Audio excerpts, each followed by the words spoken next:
Hello and good morning. So welcome to another M3DM stream. Today's a little bit different. We're going to be posing a couple models instead of making one completely from scratch. So you might recognize this guy if you joined in last week. This is one of my graveyard ghouls.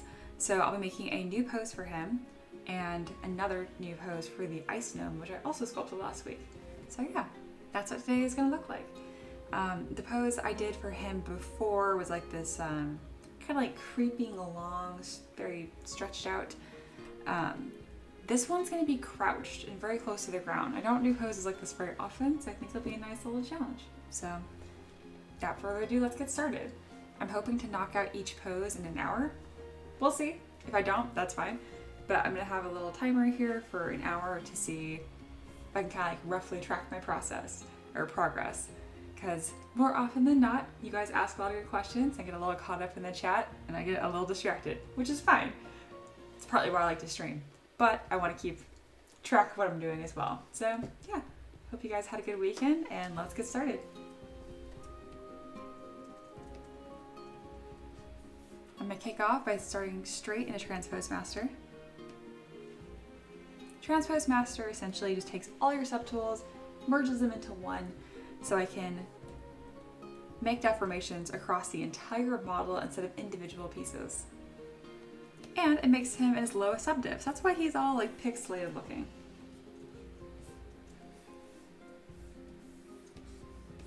Alright, like usual, I like to start with the legs. I'm going to turn off perspective so that there's no distortion of the lens. And I'm going to look really carefully at my reference and get started.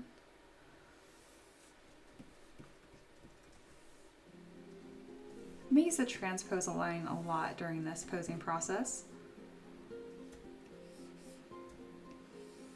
And then I click the letter R on my keyboard to make sure the transpose line is in like rotate mode, because it changes based on what letter you click. So I know it could be a little complicated, but essentially you have these different modes here. So you see there's draw, move, scale, and rotate. Whenever using my transpose line, I usually change it to rotate. Good morning. Arch is here. I used to call you Deaths. Sounds so spoopy. I'm gonna call you Arch today. I always appreciate y'all tuning in. It's always nice to see some familiar usernames in the chat. So this would be my third week of live streaming, taking it like more seriously, like full time, integrating it to my normal work schedule. And I've actually changed my live stream schedule just a bit. I had it up beforehand. Essentially, I'm still gonna live stream 5 days a week, but instead of taking weekends off, I'm gonna flip flop a little bit here. So I'm gonna live stream through weekends now, but I'm taking Tuesday, Wednesday off. And there's a couple of reasons why I'm changing my schedule. One, it benefits me a lot to work through weekends because the holiday season is coming up and there's a lot of things that Ricky and I want to go do and sightsee, and it's usually a lot less traffic when it's a normal weekday. So by making our weekends Tuesday, Wednesday, essentially, we're able to cut through a lot of that and kind of like get the most benefit out of working for ourselves. And then also, I know a lot of you guys have weekends off instead, and a lot of my students do too. So most of my messages I send with new assignments for a mentorship program is on the weekends. So I was already kind of working weekends anyway, so now it's going to be an intentional working weekend and then making my new weekend Tuesday, Wednesday. So yeah, same start time though. It's still going to be at 11 a.m. Eastern time. So it's pretty much the same, except my 5-day streak starts on Thursday. So again, I stream Thursday, Friday, Saturday, Sunday, Monday.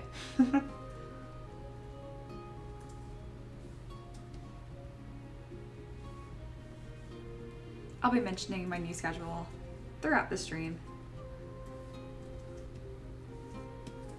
But you don't have to memorize it because I have it posted on all my socials and stuff too. And if you don't want to have to remember, if you subscribe, YouTube should tell you when I go live. So there you go.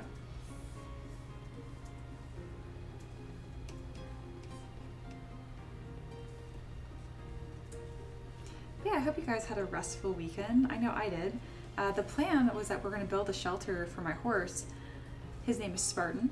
But we ended up not doing that because they didn't have the materials we needed in stock, but they're coming in today. So we'll be building that probably after my live stream.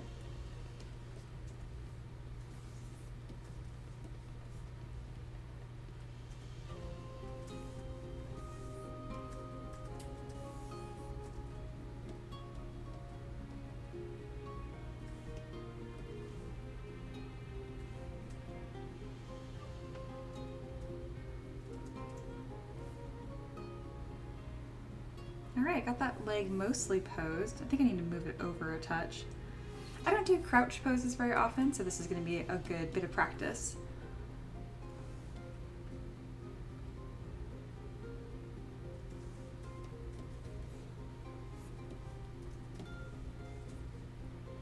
So right now I'm kind of going back and forth between masking areas I want to move, and then I also make little adjustments with the move brush. Good morning, Royce.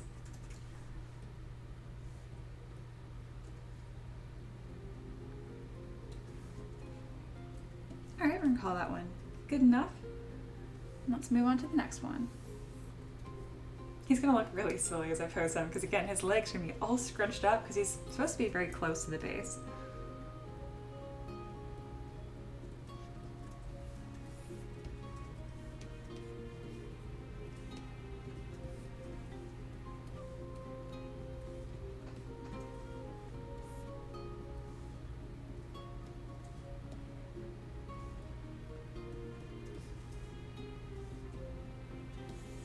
Gosh, he looks very silly. He reminds me of those like dancers that do like the jumping like the squats. You guys know what I'm talking about? For some reason I'm totally blanking on what they're called or even the culture. I just know it's a thing.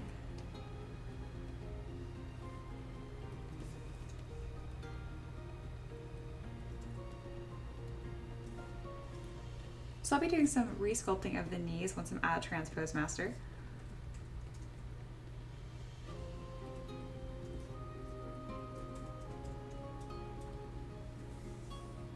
Go ahead and bend his foot.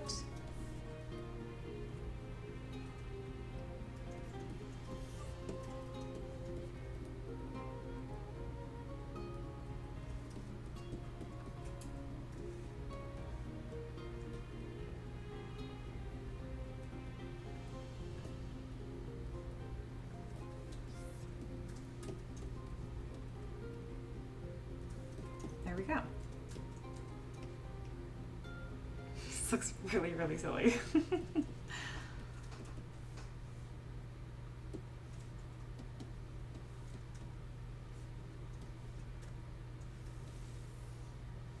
All right, now we're gonna start to get some movement into this pose here.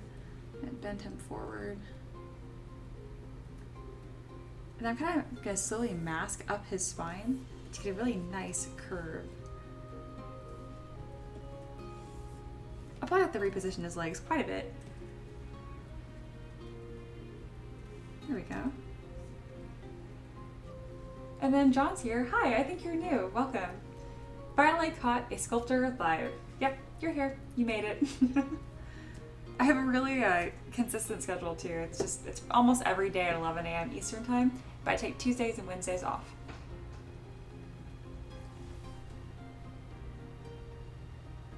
Oh, and then Royce mentioned the dancers I was thinking of, like these jumping squats, and yeah, Russian. Okay, I was thinking that as well, but I wasn't really certain. That sounds right. All right, let's put a nice rotate here. So yeah, John, this is a bit of a different stream than my usual. Usually I will complete a model like from scratch. I'll start with like a base mesh here that I'd sculpted off stream, and then I will block out and detail and pose all in the same stream. But all of the models that I sculpt here are requests from people that support me on Patreon, and this specific requester actually, he's been supporting me for multiple months. And so on one month he asked for this graveyard ghoul, and the next month he just asked for a new pose of it. So we're gonna do a new pose.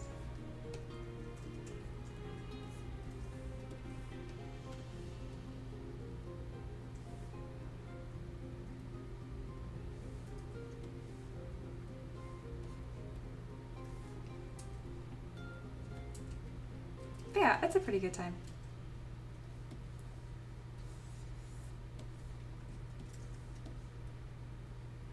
And yeah, I wasn't, yeah, lovely. Yeah, I'm pretty happy with it. It's a good time. This is a spookier model.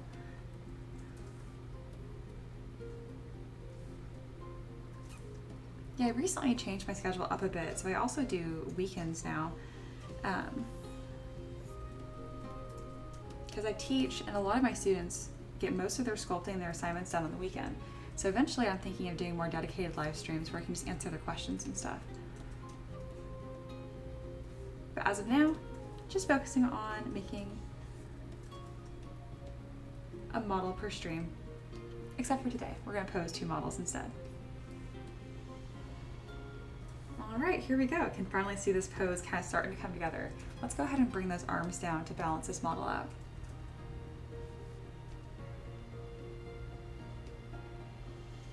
Whenever I'm posing arms, it's very important that you're careful about where you're masking. I like to grab just around the deltoid muscle here. There we go, that's a pretty clean mask. So I don't blur the mask very often when I'm posing arms. I really want to make sure it's a very clean selection. And you can use the gizmo or the transpose line. Depending what kind of transformation I'm doing, I like to use the transpose line. It gives me a little bit more control, and the bends are a little more subtle.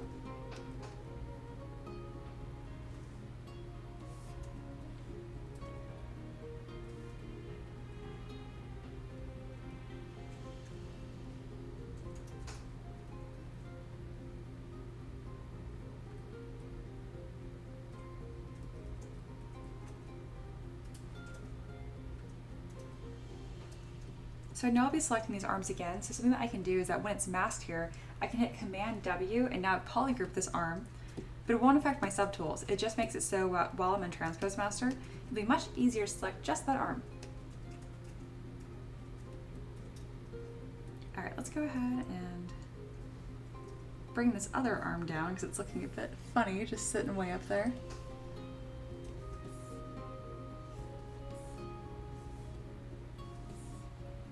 My usual go-to masking brush would be this mask lasso. There's a couple, the default is the pen, which I like to clean things up, but yeah.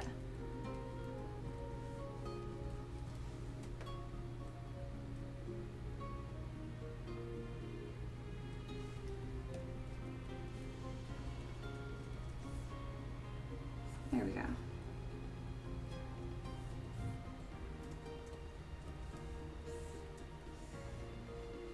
All right. I had so much fun sculpting the musculature of this model. He's so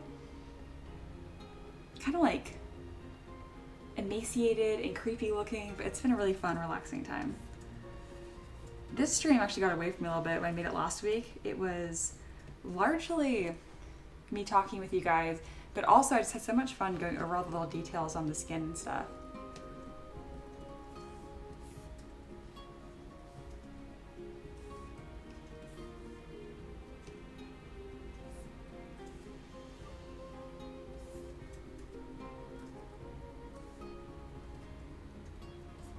There we go. I like it.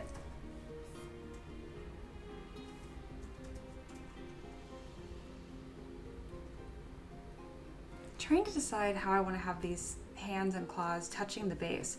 So everything I design here is for 3D printing, so I don't want anything too fragile.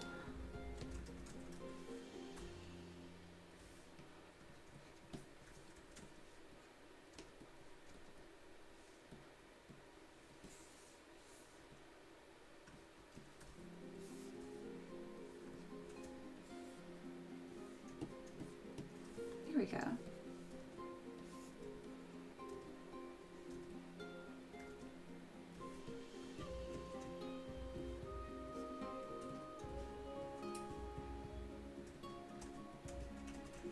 Similar to this other arm, so they have this mask right here, I'm just going to polygroup it so it'll be easier for me to adjust it.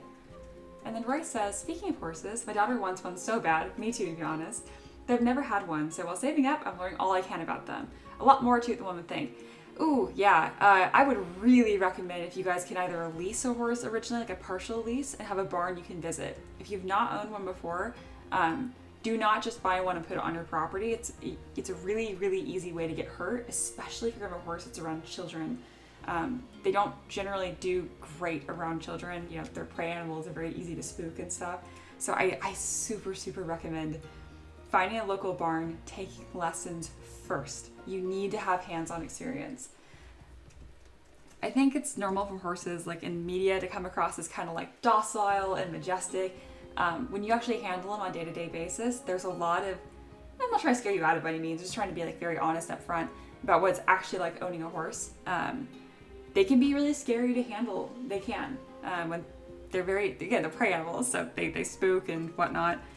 And if you're running a horse for a child, expect to spend a lot. And that'll be the least amount that you spend. You're not going to be spending any less than $4,000 for a horse that's ready for a child to be around. On the plus side, they're super fun. It's really rewarding, and it'll keep you in good shape physically too. So those are all the perks of having a horse. But you'll definitely want someone that's had hands-on experience to help guide you through that in person. Where it's like, oh, good idea, check that out, thank you. You're so welcome. Because again, I didn't grow up around horses either, so I had to kind of go through this process as well. I did a lot of volunteering and just manual labor in college. I would, before I went to my classes, I would longboard across campus to their equine unit around 6 in the morning. I'd help feed and then muck stalls, and that was kind of like my intro to it, and then go to my classes for the day.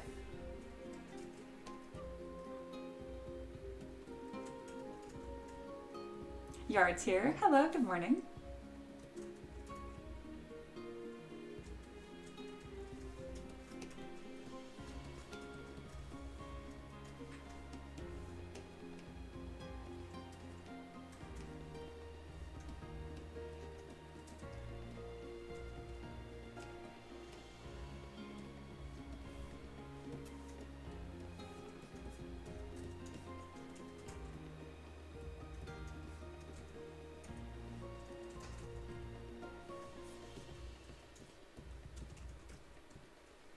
All right, I think I need to have one of these arms touching the ground. I like the pose overall, but I kind of want to do a couple more adjustments here.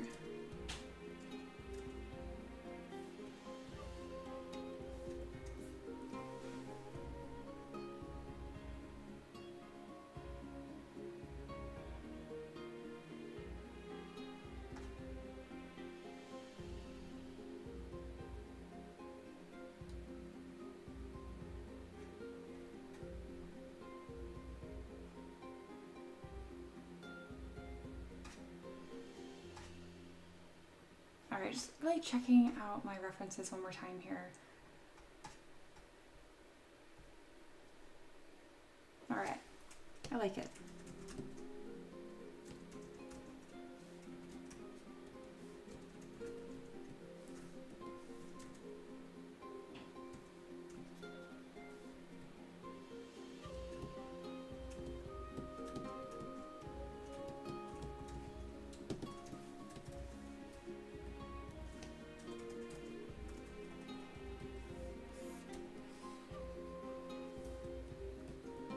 There we go.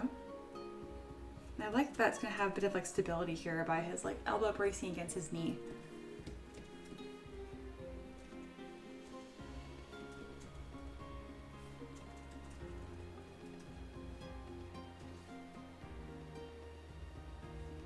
And then for a lot of these fingers, I'm going to kind of like mitten them together. So that way when they print, they're all going to be kind of like touching, and I won't have to worry about any fragile bits there. Oliver's here, good morning.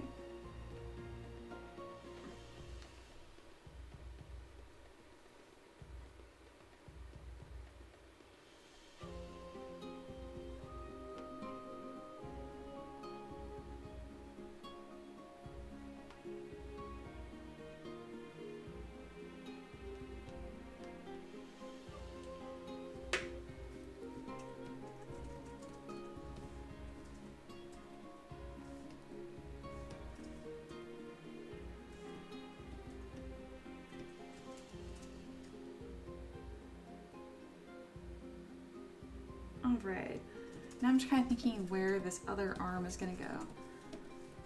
It's coming together pretty quickly though.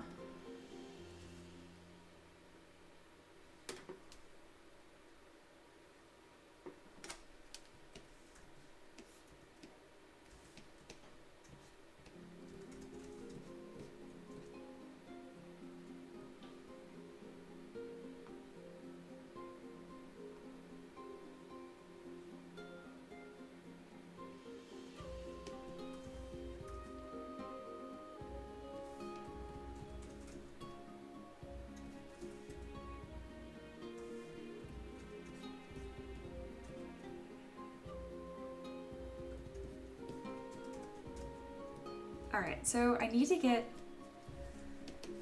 more of a bend here at his waist. And I think this pose is really gonna come together. It's really just his lower legs. I'm really glad I masked those arms to make this much easier to do this. Here we go. Rose asks, when posing, do you find it easier when in grayscale? Not necessarily. That's just kind of I don't think polypaint is an option when you're in Transpose Master. I actually never really thought about that. That's just kind of the default for ZBrush, so that's what I do. Good question though. And you know what, now that I think about it, I think I'd say yes, it is a little easier. There's no polypaint because you're really focusing more on the silhouette lines and not like fine details when you're posing, especially because you're in the lowest subdiv anyway.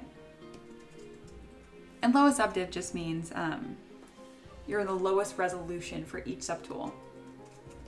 If you're new to ZBrush, that probably still didn't make sense. Feel free to ask questions about that too if you're not sure what I'm talking about.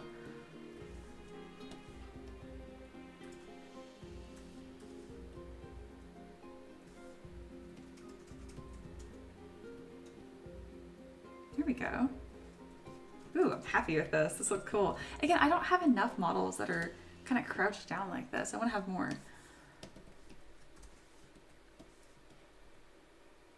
There we are.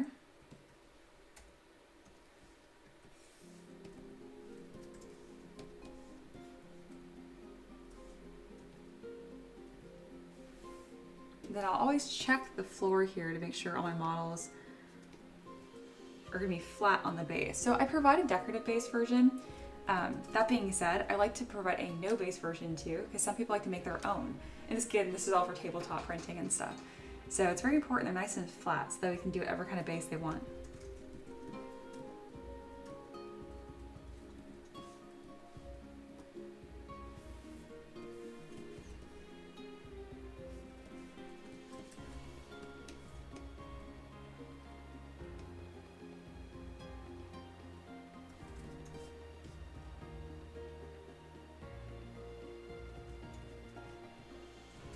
All right, looking good.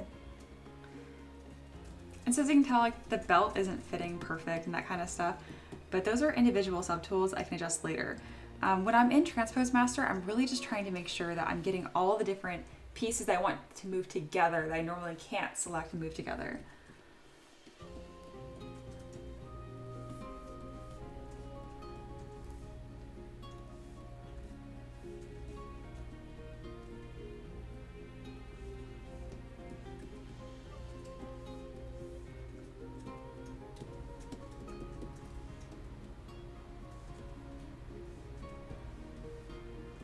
There we are.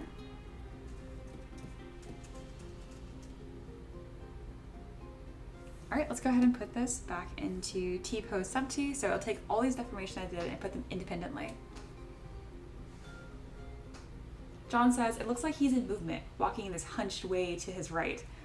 I'm glad, that's kind of what I'm going for. I actually think my reference looks a little more interesting, but this came out really nice. I'm gonna kind of just go with it.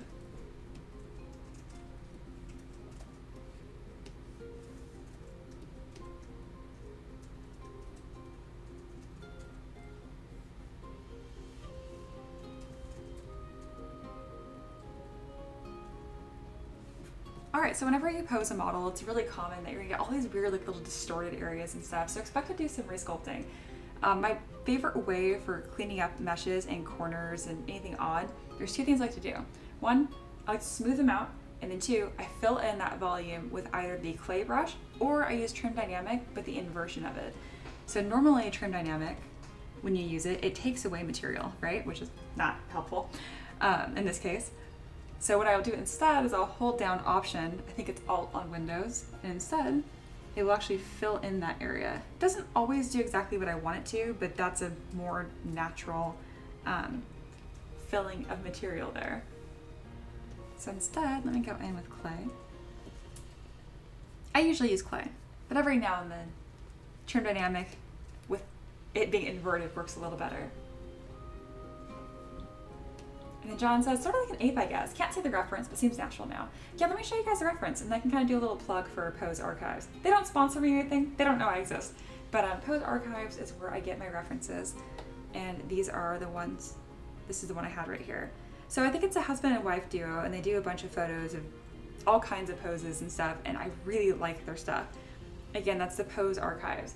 There's some really like light NSFW stuff there, so if you were, I don't know, shy, maybe don't look them up, but for the most part, I mean, it's very PG. It's just a bunch of like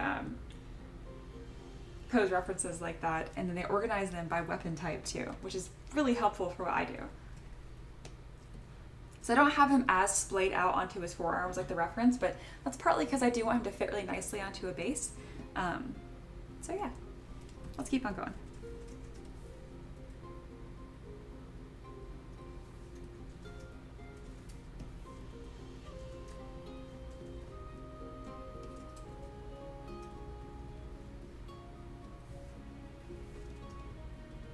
Go ahead and cover up his skinny little butt.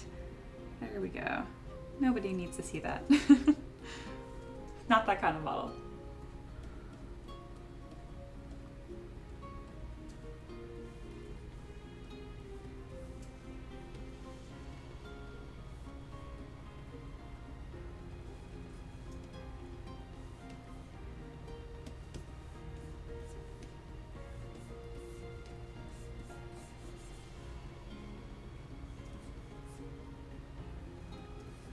All right, and now this area up here got pretty goofed up by his deltoid, so let's go ahead and fix that. Because that isn't so much an issue where it needs to have more material there, it's just now that it's broken. Yeah, John says, you did him dirty in that department. Yeah, he's got no curve on him. But I mean, look at him. He's not supposed to be seducing anyone anyway. I mean, if you squint enough, he's got a little bit of like a handsome Squidward face going on.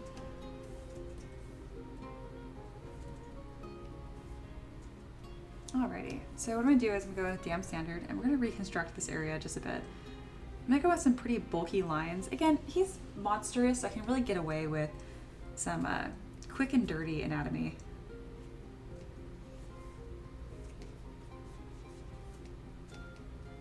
There's a lot of reasons why I find sculpting monsters fun, but that is one of them. It's like, you're kind of going to be, not breaking anatomy rules, but bending them a little bit anyway. So it's nice to not have to make everything all clean and perfect and pretty looking all the time. All right, his collarbone looks especially goofed up. Let's go ahead and move that whole bone upwards. Again, when you're sculpting monsters, you might bend anatomy rules, but you shouldn't just outright break them. Like, you're still gonna have like the same like bone landmarks and that kind of stuff. This overhang is a little intense for 3D printing, so I'm gonna soften that up by using the Move brush with backface mask turned on. There we are.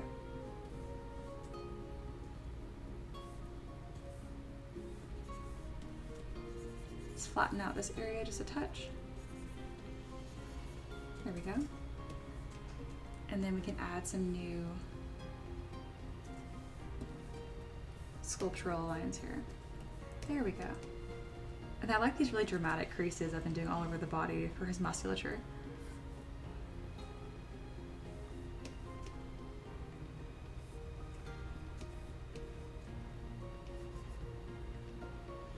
Continue that line upwards. There we are. All right, very nice. Oop, ZBrush apparently didn't think it was very nice. That's fine. This is why I obsessively fixate. It's probably not the worst thing to see me do more than once too. So a lot of my live streams just become resources for my students. So I don't mind too much. I have to redo things. All right. Oh, looks like I lost no progress actually. It just autosaved. Awesome.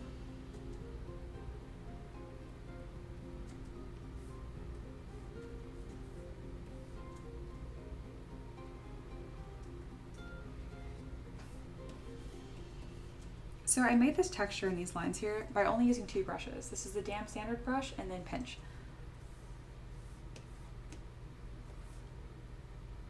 All right, looking pretty good. This area looks really goofy, so let's go to a lower subdiv and then start smoothing it out.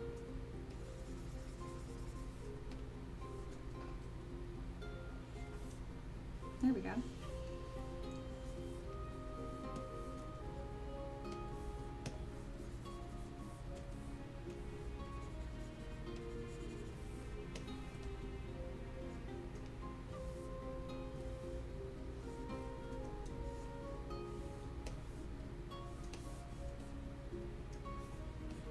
we don't want this kind of deformation curve lump here. It's not helping the model in any way. So let's go ahead and smooth that out and then restructure that. And after that, there's not too much more resculpting that needs to be done. Again, after you pose a model, you shouldn't have to resculpt the whole model, just a few areas where there was a lot of deformation or a lot of bend. So it's usually around the elbow, shoulders, that kind of stuff. And I can kind of play with the silhouette here and see how much of like a hunchback I want to give him. I like the idea of giving a nice asymmetrical detail here. You can really maybe put like a growth on this shoulder and make for a really interesting silhouette too. Let's go ahead and bulk up some material there using the clay brush. So the clay brush is a little unique because if you click on a spot with the clay brush and don't lift your stylus and just scribble back and forth, if you notice, like it's adding material, but it's not adding height. See how it's kind of the same flat plane? With most brushes, if you pick a spot and don't lift your stylus and you just scribble back and forth, you'll see that it's also adding a lot of height. I still love using the clay brush though. Just when I use it, I kind of like, I lift my pen up and down and kind of click kind of sporadically to build up material quickly.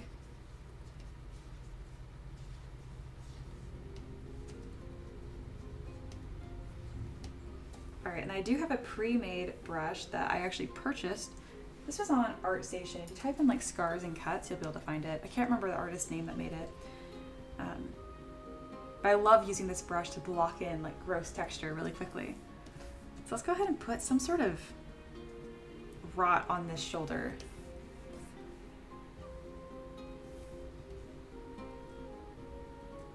I always like to mention this, but buying pre-made brushes is really fun because one, it's fun to play with different textures and stuff, and then you can really ideate, if that's a word, ideate. You can concept really quickly by clicking and dragging, right? But if you have no idea how to sculpt the texture of the brush that you purchased, you're gonna have a really hard time actually incorporating it into your designs. That being said, I do recommend purchasing them to even like improve your sculpting skills, because when you're looking at something in 3D, it's a much better reference than just images. So you could even like buy a brush like this, put it on a cube, right? And then you can do your own little study by looking at this, right? And like, okay, I want to sculpt that. How would I sculpt that? I know the answer because I've already been doing this, but you get what I'm trying to say. So I could be like, okay, I'm gonna copy this. I'm gonna mask out some areas here, just like that. And I can run over it with the inflate brush. Okay, now I can see that I'm kind of getting a copy thing. Anyway, so that's my point. If you buy brushes like this, it's okay if you don't know how to use them right away, but make sure you take the time to learn how to sculpt them yourself too, because you're really gonna improve a lot faster, and you'll get the most bang for your buck out of buying brushes like that too. Barrett's here, good morning. Always good to see you. All right, we have this interesting growth kind of building up here. Oh, I love that. Excellent. I think I'm gonna make his ears a little droopier too. I don't want to make him look too different because again, I already have one of these models sculpted and posed. Oh, check him out. I love this model. I think he's so much fun. Okay, what do I want to put on his shoulder? Do we want to put like a hole there, like a bite? Or do we want to put like pustules and grossness? I can see more people joining the stream right now, and it cracks me up because they're going to join in and be like, what kind of gross thing do we want here? I think I added like pustules and lumps on the other model. So maybe on this one, I will do some sort of like torn piece of flesh. That'd be interesting, yeah? I like that. Let me try out a couple different ones. And this is exactly what I'm talking about when buying pre-made brushes. This is exactly what I mean, and this is the best way to use them. Instead of taking all this time where I'm not sure what kind of detail I want here, right? So now I can like quickly just actually put stuff here and decide this way. Because, you know, seeing is believing. It's much easier to actually have it on your model than just trying to visualize it yourself. I think I'm liking the material that's taken away the most. Yeah, my favorite one so far has been this one.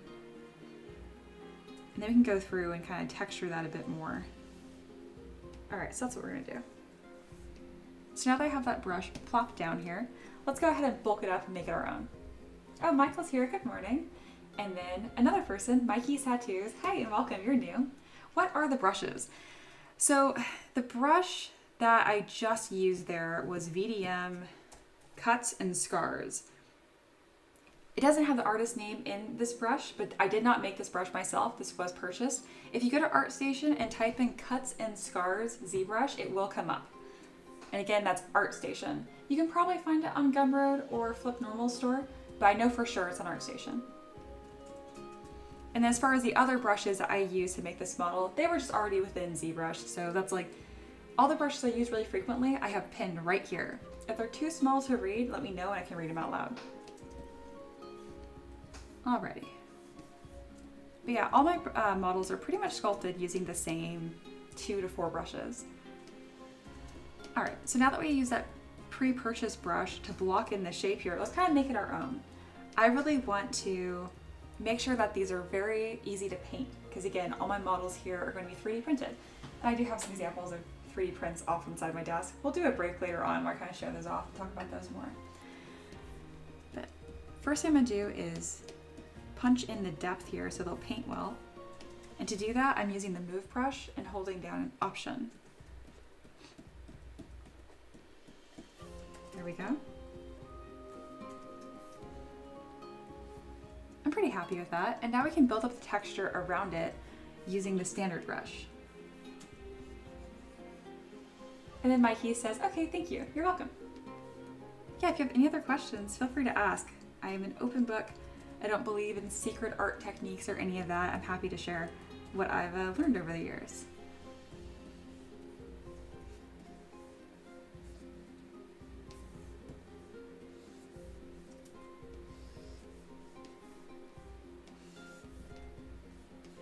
So right now I'm going in with Damn Standard and kind of adding some creases and just some like folds in the skin. Again, these are going to paint really, really well and just add some more visual interest.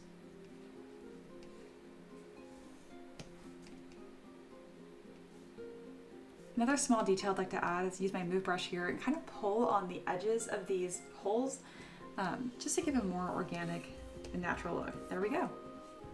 It's looking pretty gross. I'm really happy with that. Also, I want to kind of separate the deltoid a little better, so I'm going to add a really harsh crease right here. Again, with monsters, you want to bend rules, not break them. And by rules, I'm just talking about like anatomy. Anatomy is generally pretty much the same across humanoid creatures.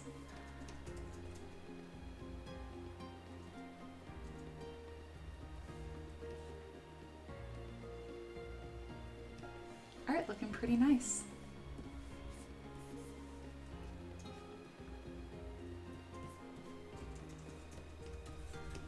This pose came together much easier than I expected. So I gave myself an hour to block this out and we have 20 minutes left, so we're way ahead of schedule. I'm gonna start moving on to post-processing this for 3D printing. And all that involves is to get this ready for 3D printing, we just don't want any holes or like odd defects in our mesh, which can be in like really overworked geometry where you have like vertices that are intersecting or crossing. You don't want that. And you don't want super high poly either. I'm at 6 million points. You can 3D print that, but the software you use to slice your model to talk to the 3D printer, it would just make it take a long time. So we don't want that either.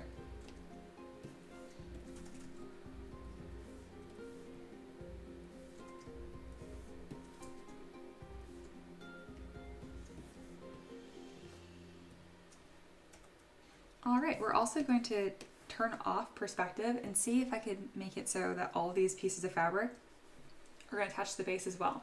Because it doesn't really add anything to the model to have some of these pieces of fabric higher or lower. We might as well have quite a few of them touch the base. It makes it easier to print, and I like having as few supports in my models as possible.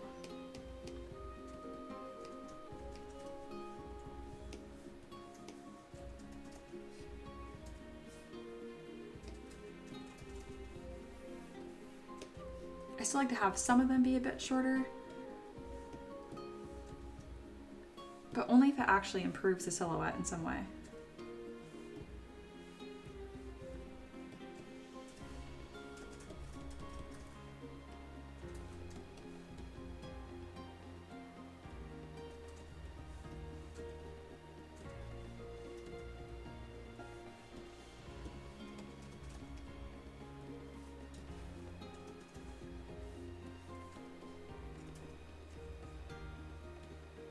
Alright, I'm gonna lower the belt here just a bit to make sure we can see as much as that like gross underbody musculature as possible. Looks like John has a question. Oh, Monkey's here too. Hey Monkey, good morning. John asks, I've always wondered, I know the 3D prints are in plastic. Not always, they're also in resin. Like these ones were actually cured from resin, which is a liquid, and then they solidify layer by layer. The plastic you're talking about is FDM printing, which is also something that I do. Let me grab one of those really quick. I just usually do FDM prints much, much larger. So this was FDM, this was a plastic print.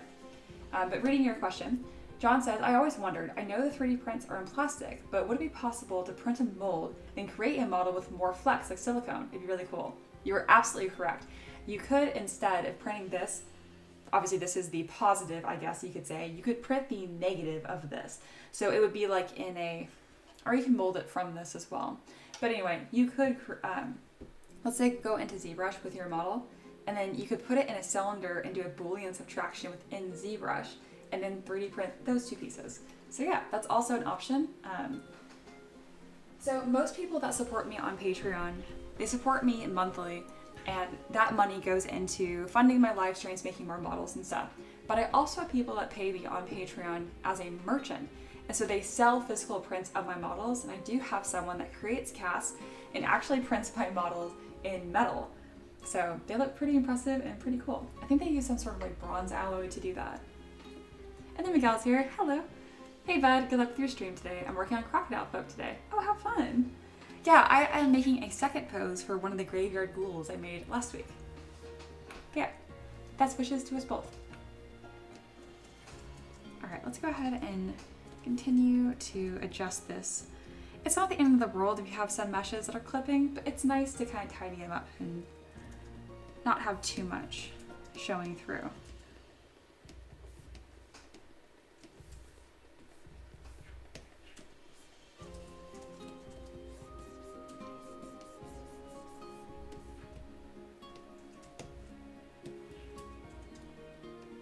So to nudge that belt the other way, what I'm doing is I'm taking my move brush and holding down Alt, and I can kind of scoot it up. And then John said, ooh, that's so cool. Isn't it? Like, there's so much you can do with 3D printing. When I was still in college, I actually had a friend that was using 3D prints to make molds, to make jewelry out of like rings and that kind of stuff, which is obviously made out of metal. And I guess you could have plastic rings, but he was making stuff a little fancier than that. And then Miguel's asking if I narrowed down a name for this ghoul. I think I settled on Crud last time, but George is nice too.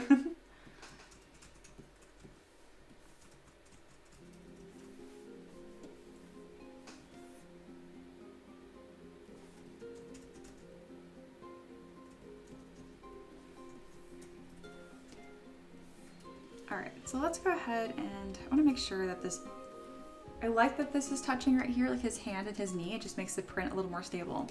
But I don't want it looking too goofy, like his knee is going through his hand. It's a smaller detail for sure. But again, I have people that spend a lot of time painting my models, and I would like if they don't find odd little defects as they work through in paint. I like to try to clean up my edges as much as possible.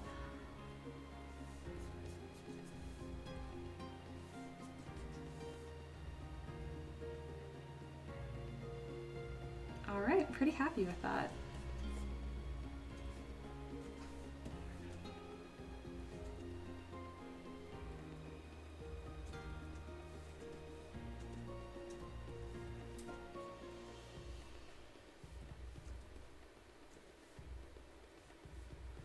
All right, some of the belt is actually sitting pretty far away from his body, so I'm gonna grab Move Topological, which means it will automatically grab a polygroup that's in the subtool, and so I can go ahead and nudge that a little closer to the body, just getting a bit of a better fit. Again, everything I'm doing right now is kind of clean up to prepare for 3D printing. They're all pretty minor adjustments, but lots of minor adjustments make a big impact in the end. There we are.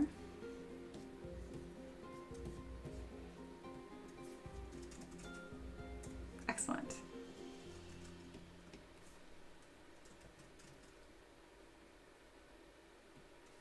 All right, now I'm gonna start going through subtool by subtool and making sure it's remeshed and ready to go.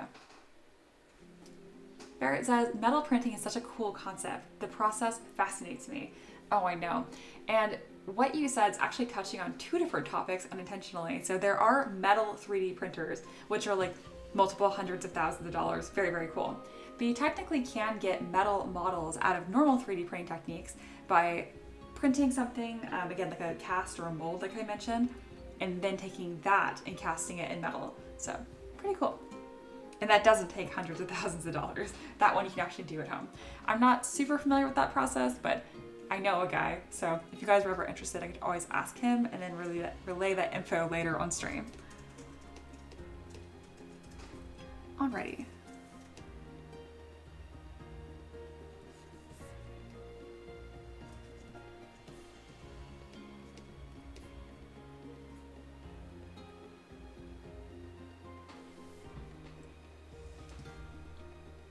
I'm gonna take a little quick screenshot thing right here.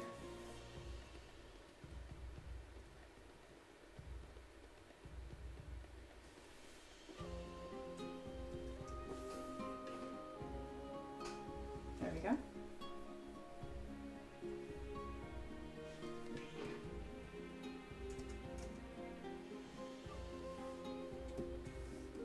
All right, so let's go ahead and post-process this guy. He doesn't need to be a million points, so there's a couple things that I check for when I'm remeshing here. So the big goal is to lower the poly count and then make sure it's all one solid mesh. And I can do that in a couple different orders. In this case, I'm gonna decimate it first, but I don't always do it in that order. You know, I'm gonna go ahead and decimate, but keeping poly paint just makes this stream a little more interesting to watch.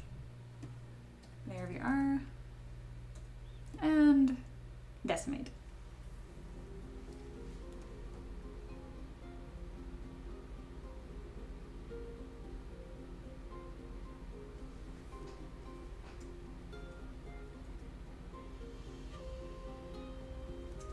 Perfect. That'll make it a little easier my remesh by union. It does a pretty good job at high poly counts, but every now and then it has an absolute meltdown. So I like to decimate first if I think the mesh is going to cause any problems. All right, let's go ahead and zoom in.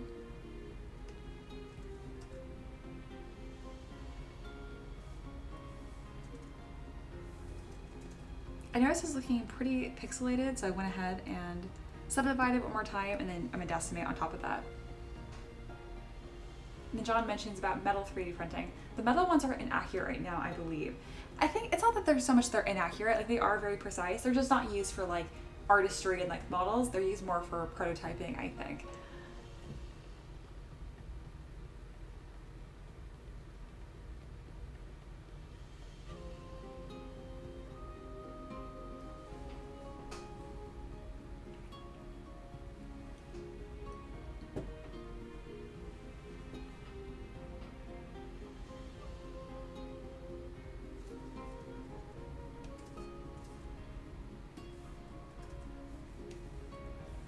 And thank you guys for hanging out with me on this Monday morning. Just kind of a chill, relaxing time as we give this ghoul some more personality and get a pose on him.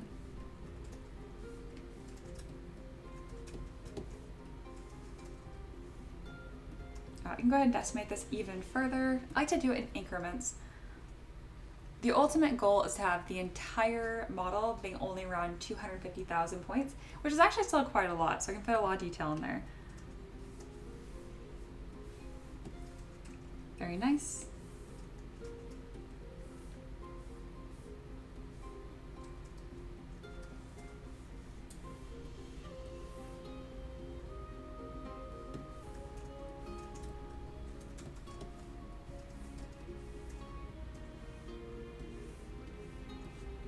So I'm slowly adding pieces to the body and then remeshing these. because what's happening is as when I construct the mesh when I'm sculpting, they're intersecting, which is actually not a huge problem for resin necessarily, but for FDM, any intersections are printed completely solid in the slicer and gets a little silly. So I like to clean it up, make it as friendly as possible for all kinds of different 3D printers.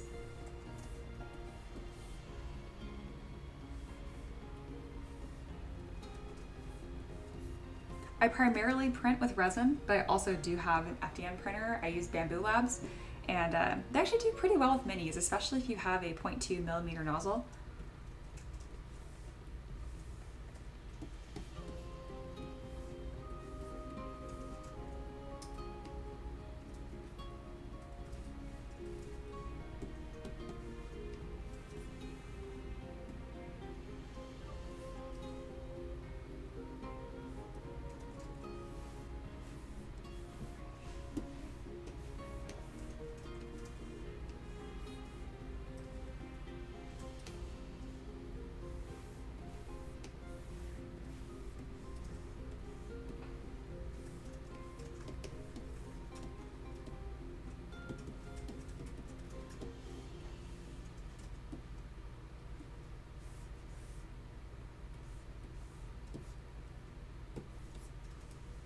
Moving right along. This is going really smooth.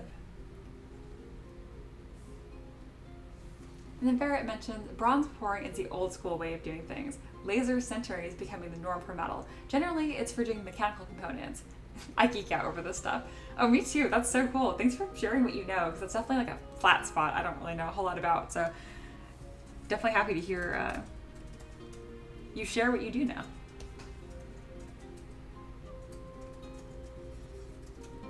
I have a weird mesh pocket going on right here, so I'm just gonna go ahead and smooth it out. There we go, gone. If there's areas of like low detail that are gonna kind of giving mesh issues, I'll just mask and delete it. I don't need to worry about it. If it's somewhere more high poly like his face, I obviously don't want to just like delete a section of his face, so I'm a little more careful there, and I have different techniques that I can employ.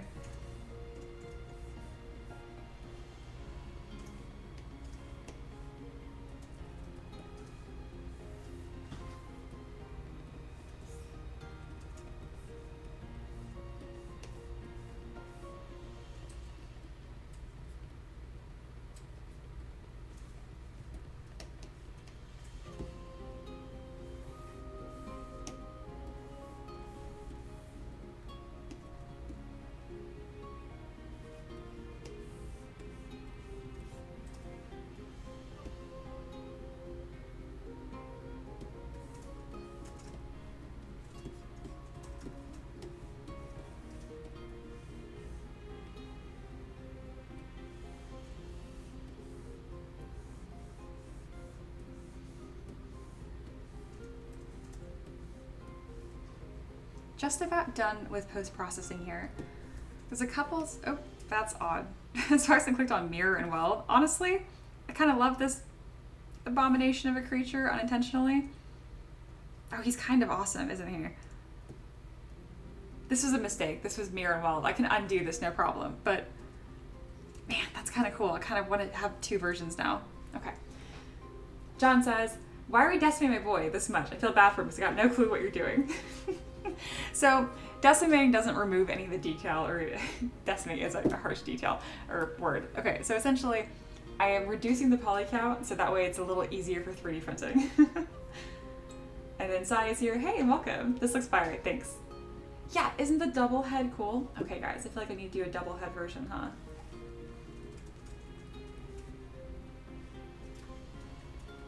Gosh, how did I even do that? I don't want to get too distracted on my own stream here, but gosh, that's so cool.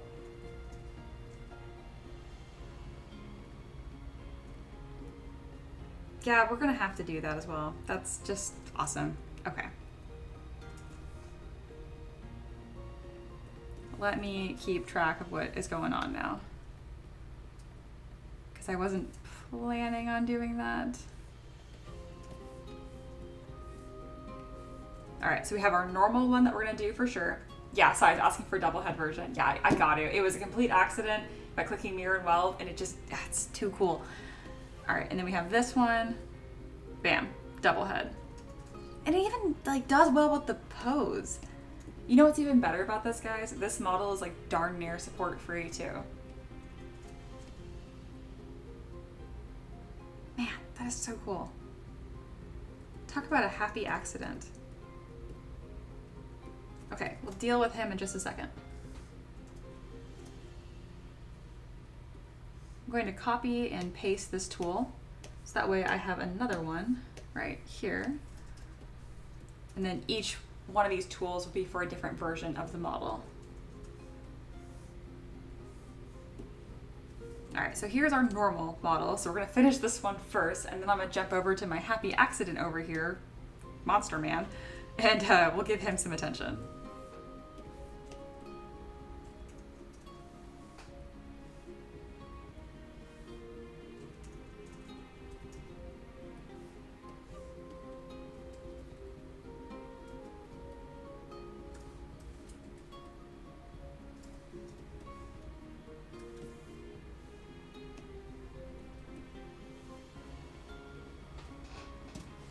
I know the guy that requested this on Patreon is gonna be super excited about this. So this will be a nice little surprise.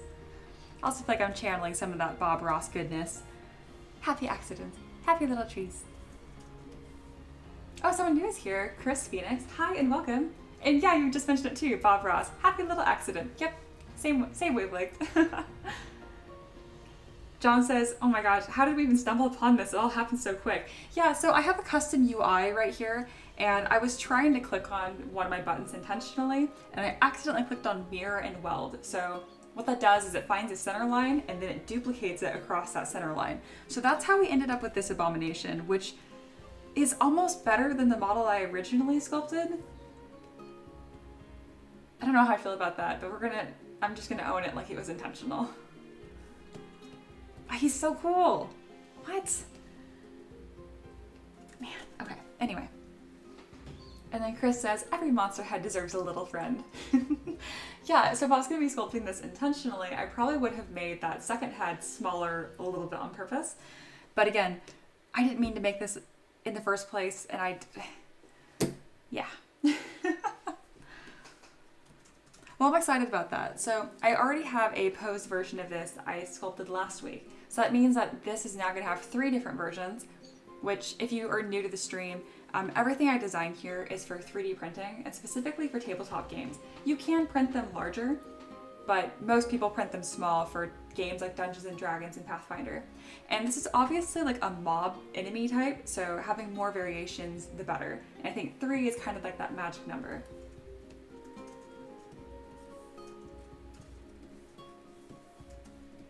All right, this is looking pretty darn good.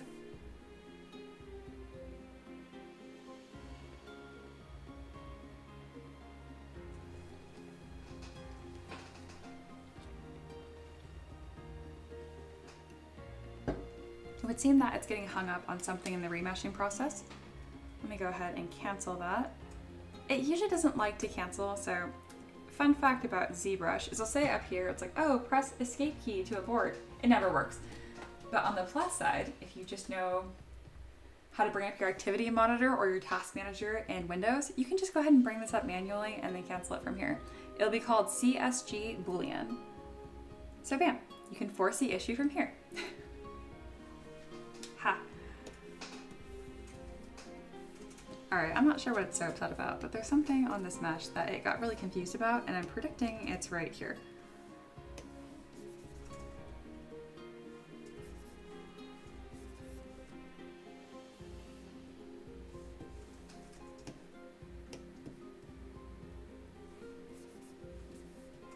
It's funny, when I look at it, there's not really any major issues. Guess ZBrush is just feeling sensitive today. That's fine. Let's close holes and try remesh one more time. Yep, worked no problem. No idea what the problem was there.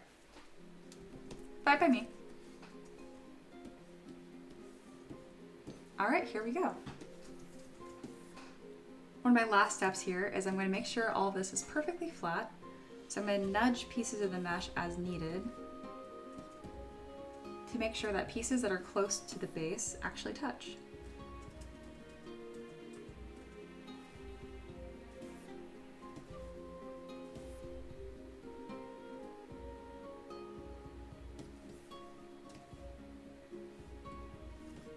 Also gonna go through here by his hand. I'm gonna kind of like mitten-ify it. There we are. And that will also just make the 3D printing process a bit easier. All of these nails I'm gonna add a lot of material to. Here we are. Excellent.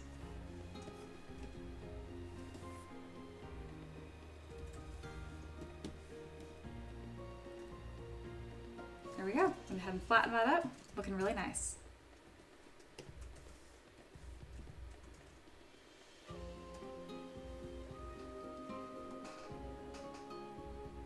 John said, if the person requesting this doesn't like the double head, don't give them the normal one either. They don't deserve it.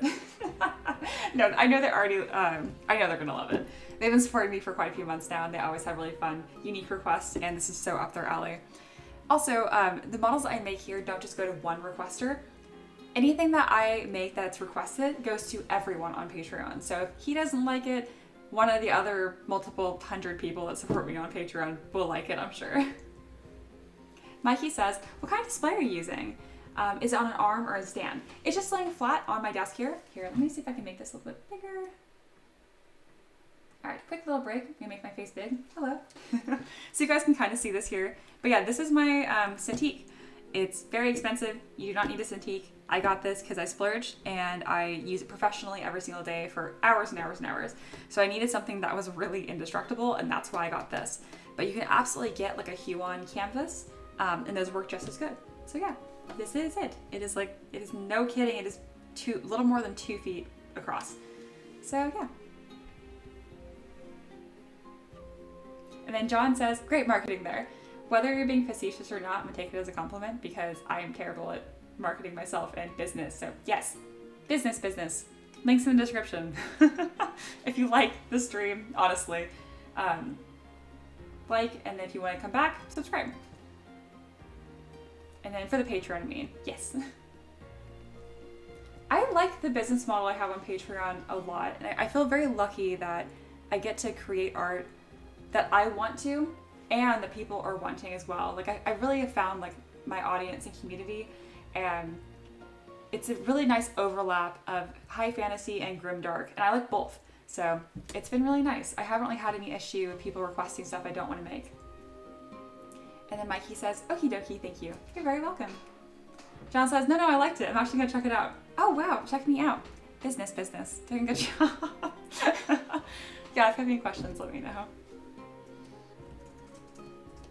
So M3DM, my business name, is actually short for Me as 3D Models.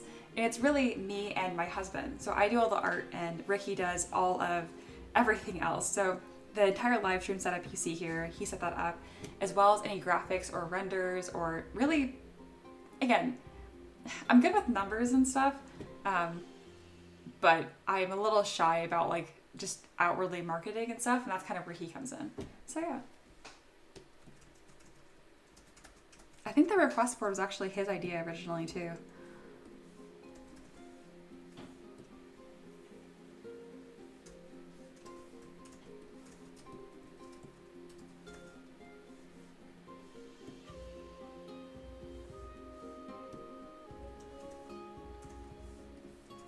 All right, ZBrush is mad about something, so it doesn't want to remesh this. But I've got tricks. So I've been doing this full time since 2019, and oh, there we go. Yeah, I was very mad about that. So over the years, I've gotten quite good at figuring out all the workarounds with the ZBrush and how to get to that finished model. There we go, close holes, and it works. Excellent.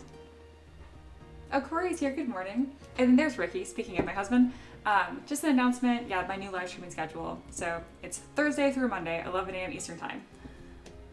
Or an easy way to think of that is just every day at 11 except for Tuesday, Wednesday.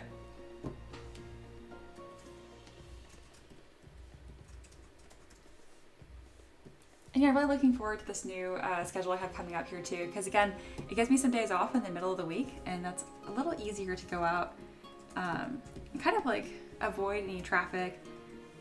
We live in Tennessee, and we're pretty close to Dollywood, which is a really fun amusement park, and it's just beautiful around this time of year. So it's nice to be able to go in the middle of the week when no one's there.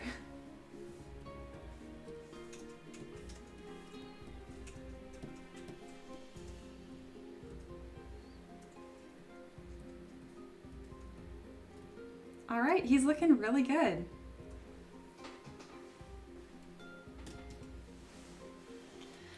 All right, I'm gonna take a short little break here. Gonna get up, stretch, get some water, that kind of stuff. If you're having a good time, like the stream. It does help if you like it. And if you want to see more of it, subscribe. That's kind of my little closing pitch there. And I'll be back in about 2 minutes. Thank you guys so much for hanging out with me. It's been a really good Monday morning so far.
Hello, I'm back.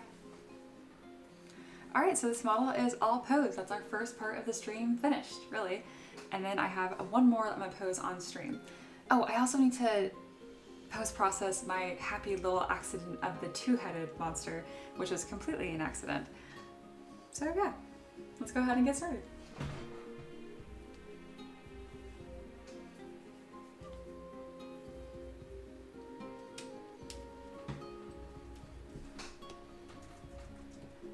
Alright, so I'm going to take this model here and we're going to bring him down to about 250. He's currently about 500,000 points, and what that means is there's about 500,000 points on him of all these like polygons and shape that stitch together the model. And if you're like, that doesn't make any sense still, if you look up on my screen right now, if I zoom in here at the wireframe, see, we got all these like little shapes that make up this model. So before I had about 500,000 of those, and now I have half of that. And the reason why I do that, it just makes the file size a lot more manageable.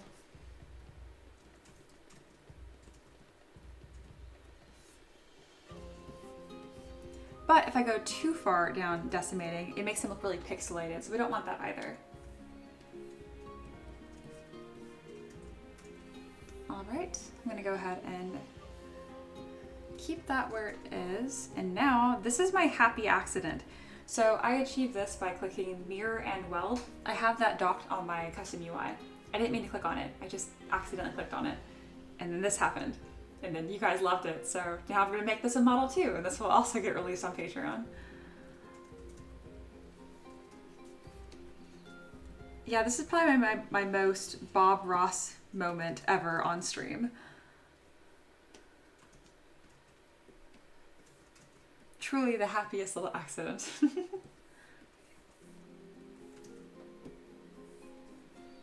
And then to make this fit better, I'll probably just mirror and weld the belt here.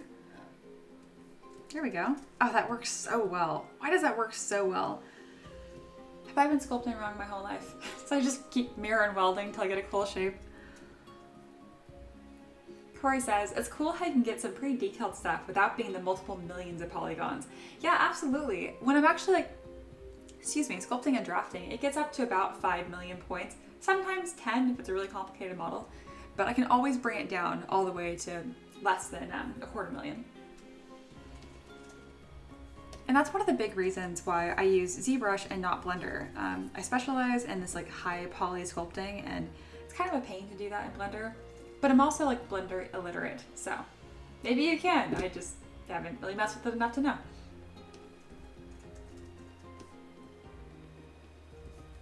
All right, so I'm kind of just checking out the model here, cleaning up any odds and ends.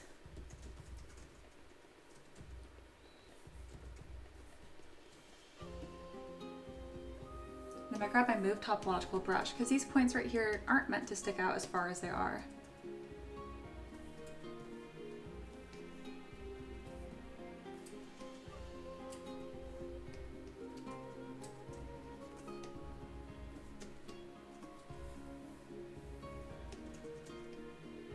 There we are. And I still have my cuts and scars brush, and I can use this quickly to add some asymmetrical details. I have already decimated this quite a bit, so I'll need to make sure I have enough polys. Wow, he really does have a funny butt. Okay, I'll need to make sure that it doesn't distort the model too much. I'm gonna hit subdivide once, which brings me all the way up to 3 million points, and then let's go ahead and just add a little bit of different texture here. A fun little tip in ZBrush is if you click and drag a brush, or really anything you do in ZBrush, any brush stroke, if you click number 1 on your keyboard, it'll just automatically repeat it. So here's an example of that. I'm gonna go ahead and drag the scar out. And let's say I want it to be more intense. Click number 1, and there you go. Now it's more intense without any manual sculpting. And then maybe I'll like try to squish like one side of him.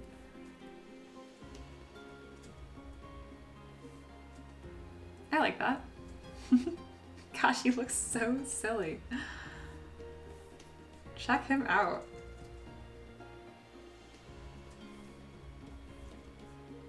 Yeah, I'd like to imagine they just argue incessantly.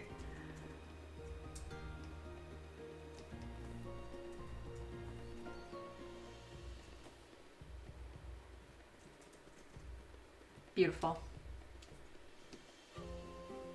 And then Corey has a very good question that they ask.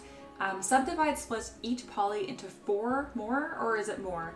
I believe it's just half, but it might be quads. Or is it just 2? You know what, let's find out. I'm gonna bring in a sphere. So I have my wireframe on, and let's go ahead and decimate this down so it's easier to see what the heck happens. And I'll zero mesh. All right, here we go. I'm gonna click subdivide and see what happens. Control D, we've subdivided. It looks exactly the same because the wireframe. There we go. So yeah, what? There you go. So there's your answer.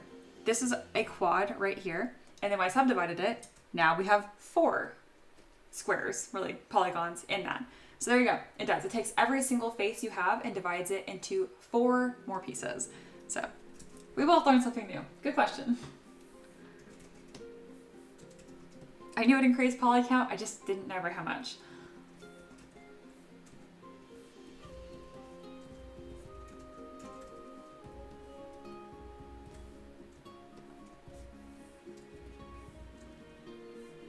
All right, we're gonna go ahead and post-process this skirt for the second time because we already did that on the other pose version.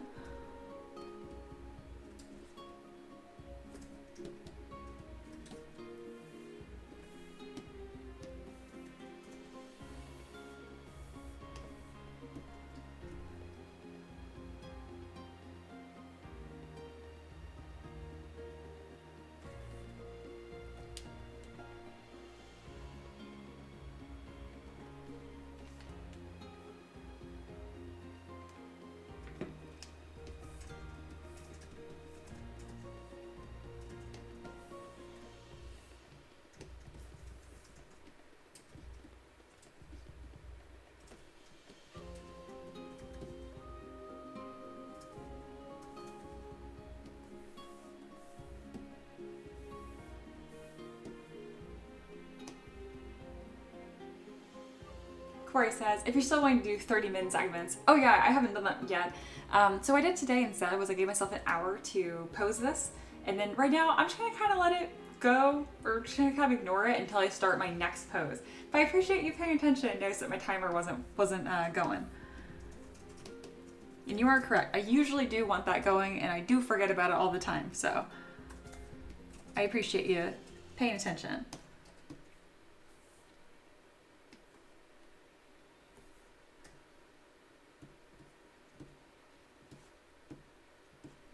I'm curious if anybody in the chat prefers the single head version over the 2-head version. I think it's possible that the 2-headed version is just way better, even though that wasn't my intention. So again, this is the 2-headed version, and this is the single head version. If you're one of the few people that actually like the single head version more, I'd like to know. I'd be curious. My favorite's definitely the 2-head version. They just double the personality.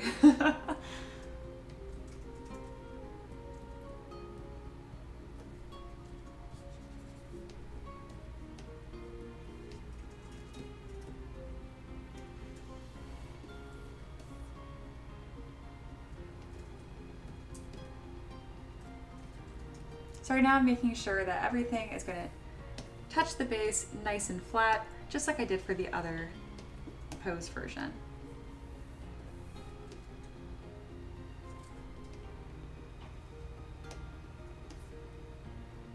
I'm also going to bulk up his hands just a little bit with the inflate brush, and then I'll go through and make his claws thicker as well. And I'm doing that just for 3D printing purposes. It's a bit of a pain to 3D print claws when they're super fragile and tiny like that.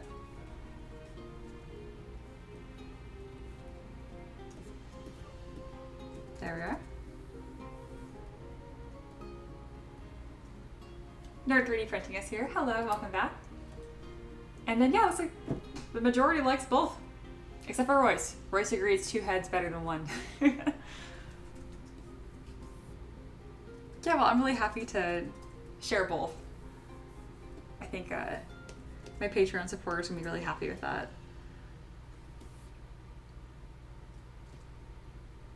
I'll make sure to tell them it was super intentional and that I slaved many extra hours to make this custom new version for them. Definitely wasn't just a happy accidental button click.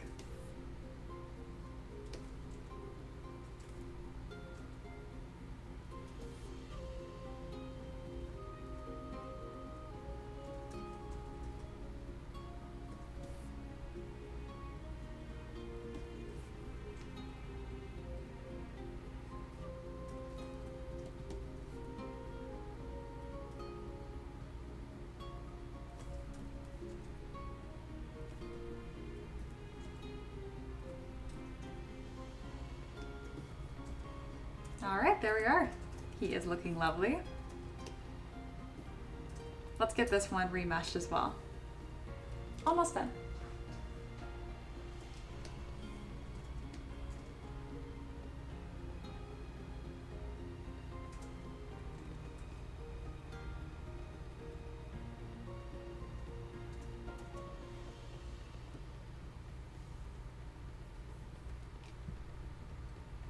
And then Corey asked, did your Patreon supporter for this one request you come back and pose him? Usually you work on a different model every day. But remember this guy from last week? Yeah, very good question. So usually, okay, every Patreon supporter that's in the legendary tier or merchant, they can request one model a month. And I accept every single request. And if I say no to a request, I work with them until we make it something that's like Patreon friendly. That usually only happens if someone doesn't request something that's fantasy or grimdark. Maybe they would request like something from Star Wars. Like I can't do IP specific stuff, and I don't really sculpt sci-fi. Anyway, so 1 month he requested this graveyard ghoul, and then the next month he was like, hey, can I get another pose of him? So there we go. I'm just making another pose of him. And this guy's gonna get a little spoiled because he's actually getting 3 versions of his model instead of 2. And he did that twice. So I'm actually, this next part of the stream, I'm going to be giving another pose to the ice gnome also from last week. So yeah, very good question.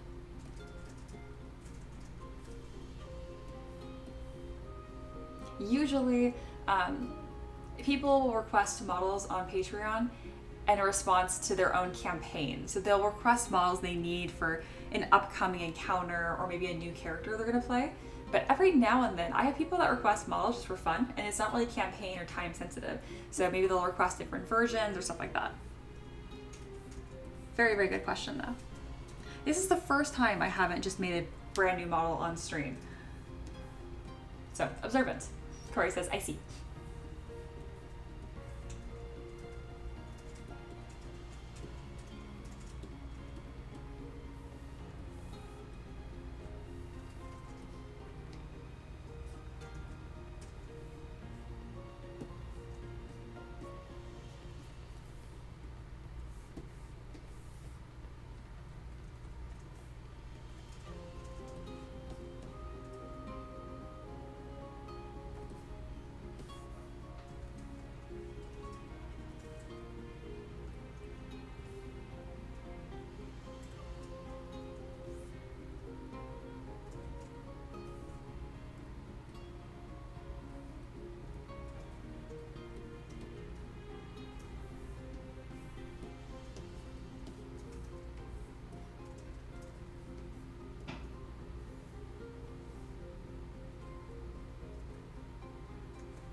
So I see I have a couple mesh errors here. That's because something kind of got deformed on these claws here. So I'm just doing a couple quick repairs. It wouldn't be enough to actually make the 3D print fail, but it just kind of looks messy right there. So we're gonna delete those polys and restitch them together nice and clean. I mentioned this on a lot of my streams, but a lot of people that join me on Patreon are super new to 3D printing. So I wanna make sure that things are as clean as possible so they don't have lots of errors popping up that freaks them out. And then Nerd says, I just joined the ZBrush course. Can you please explain the mentorship part? I didn't see that written out. I could have easily missed it. Thanks. Oh yeah, absolutely. So yeah, you joined the mentorship tier on my M3DM Learn. Essentially what that means is I'm going to guide you through everything you need to learn and to know about how to use ZBrush. So make sure I pause this so no ads interrupt me here. There we go. So the way that I facilitate that is going through assignments. So I'll be like, okay, you mentioned that you're brand new to ZBrush, maybe not 3D in general, but ZBrush is pretty niche. So before you start learning how to sculpt, you have to learn a lot of these fundamentals, like how do you actually navigate the software, how do you use brushes and that kind of stuff. So I messaged you on Discord asking you what your goals were and then how much experience you have. Then based on those two, I start curating assignments that are going to help you reach your goals. Most of my students have a lot of overlap, but every now and then I will create custom assignments just for you to help you on that path. So in the beginning here, you're going to be going through how to use what the user interface looks like how to navigate that, and then brushes. Once you have these 3 core assignments finished, then we move on to actual sculpting practice and really getting your feet wet and using all these different tools here like Dynamesh, ZBrush, subtools, how to create clothing, armor, hair, fur. There's a lot of things to get through in order to make your own characters and assets and that kind of stuff. And yeah, I'm kind of there every step of the way. As you have any questions, I'm going to be answering them. And really the way it facilitates, I just give you these bite-sized assignments to kind of focus on and really nail these concepts one by one, as opposed to, okay, let's make a character, because that's way too much and it'd be overwhelming and you probably wouldn't make it very far. So yeah, that's the mentorship program. If you have any follow-up questions, let me know. This is the best place to ask, really. Corey says, what's your usual turnaround time on patron requests? Able to get them all done within the month, or do you get backed up sometimes?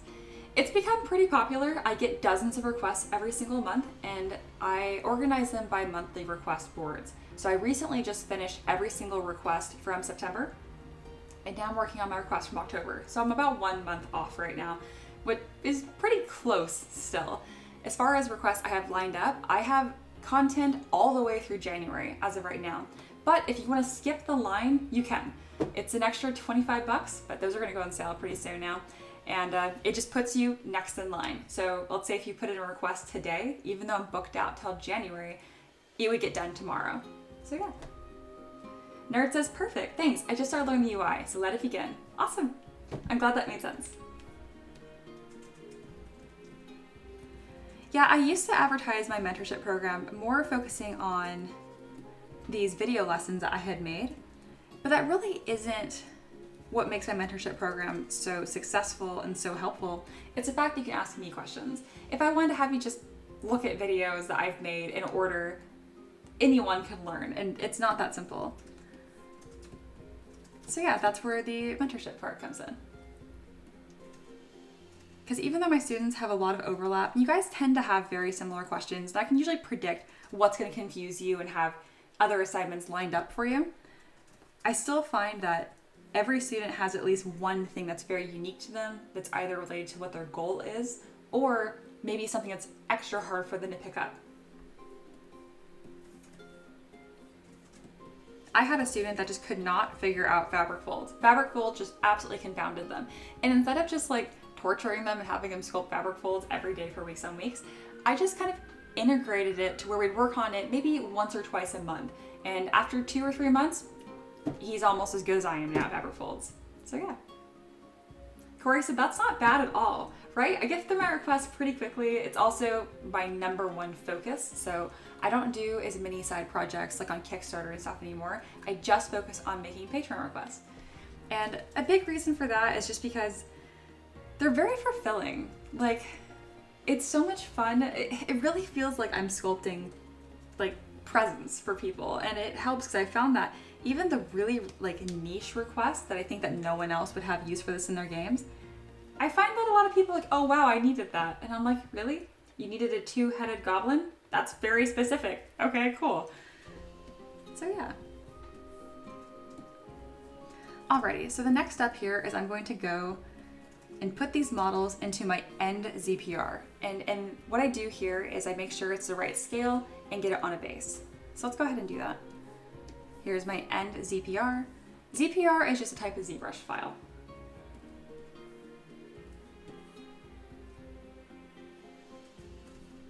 All right, so I got 1, I got 2.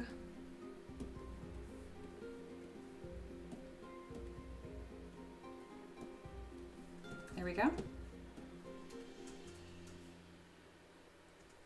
And then you'll see I'll go ahead and put them over here and size them up. There we are. Excellent.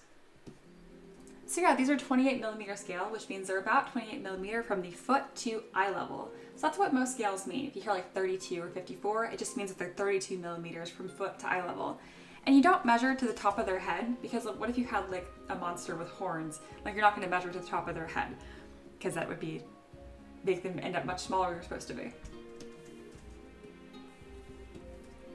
All right, so with monsters, I actually have a bit of leeway. I can really just make them as large as I want. I just want to make sure they fit on the base.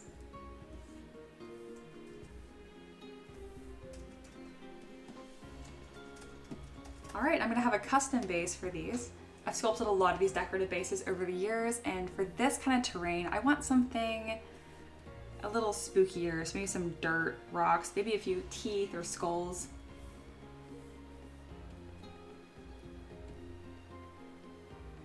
I think this one's gonna be just perfect. I think this is the same base I used for the original graveyard ghoul that I made last week.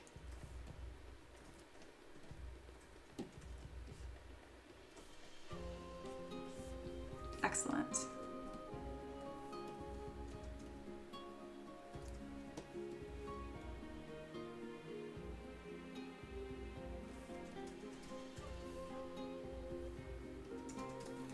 So normally on Livestream, I would share the 3D printable files with you guys, but I don't share variations. So I shared the 3D printable file of the original one last week. So these guys won't be free. If you do want them, they'll be on Patreon shortly.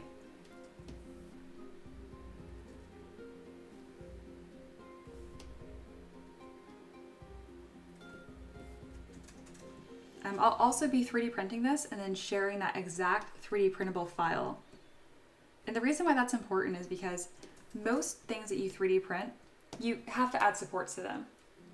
And even though each printer is a little different, usually the support's supposed to work across all different brands of printers, just not types. And by types, I mean resin versus FDM. My pre-supported files are specifically for resin, though I have seen people use them on FDM with quite a bit of success. Just know that I don't test them on FDM though. I test every 3D print on resin, however.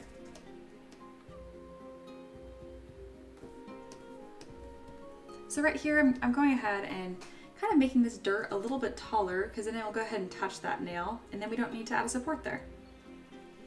There we go. All right, we have the first one here. And the very last thing that I do is I throw these into a software called Mesh Mixer, just to double check that there's no mesh issues. Even if ZBrush says that it's clean, I like to really double check in a couple softwares just to make sure. It doesn't take me much more time and like to be as thorough as possible. That's probably what my issue is. That's looking really odd.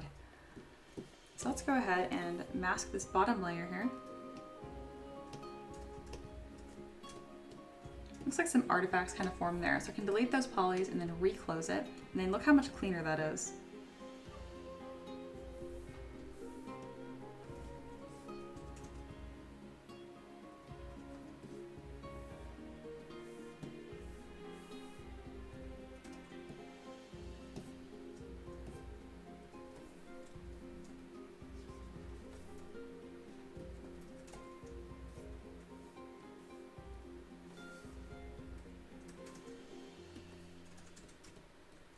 I'm curious how many of you guys have 3D printers or are familiar with them.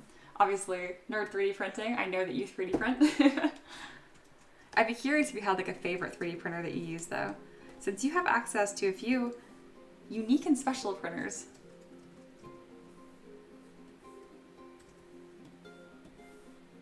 Personally, for resin, I use the Saturn S from Lego, and then for FDM, I use Bamboo Labs. I have the X1 Carbon with the multicolor attachment. All right, this is looking pretty clean. Let's go ahead and throw that in the Mesh Mixer.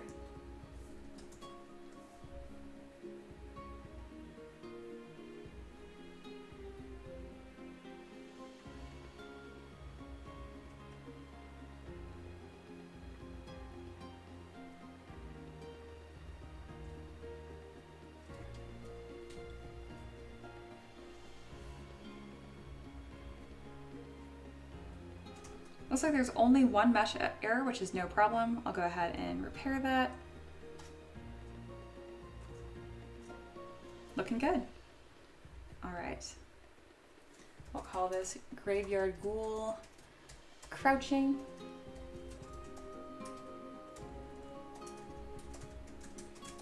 Here's our no base version, and then our decorative base version.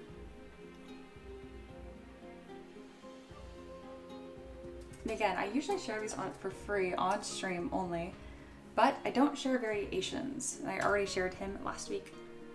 Ella's here. Good morning. Good morning. And then Mark says, my resin printer is a Lego Saturn 4 Ultra. Yeah, I love a Lego. And I have an Ancient Creality Ender 3, first version for FDM. No kidding. Yeah, I liked my Ender a lot. I only sold it because I was moving across the country, and you know, they're pretty big and bulky, so I wanted to have as small of a footprint as possible when doing a 2,000 plus mile drive.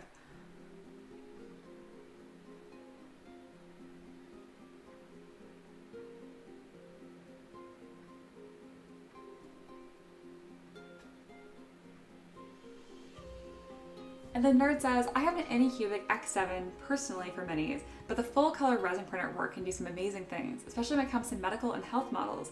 They save lives of kids, etc. That's incredible. What a cool job too. I wonder, like, how did you come into that? How neat. All right, here is our goofy two-head version.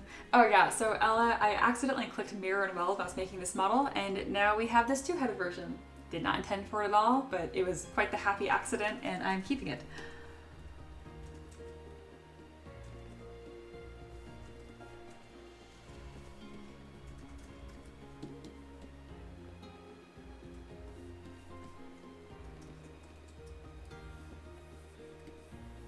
So I'm gonna need to mask his hands really quick here and just move them in a little bit.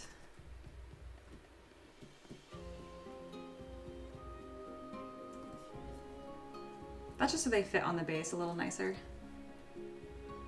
I could just make him smaller, but I don't want him to be too small. There we go. So this is the before and this is the after. Pretty much the same vibe to the character and stuff. But now he fits a little nicer on this model.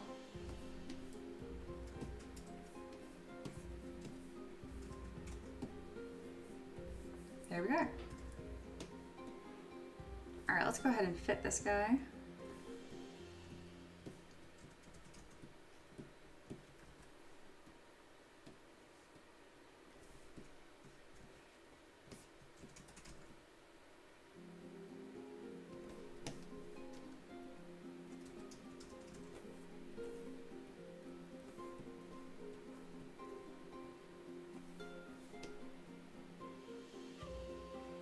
Looking good.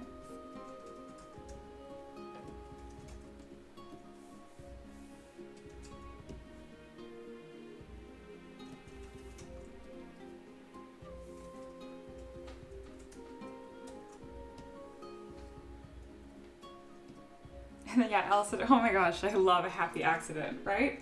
This guy was not intentional at all. Here he is. And then Mikey's asked, what is Mesh Mixer, an Autodesk program?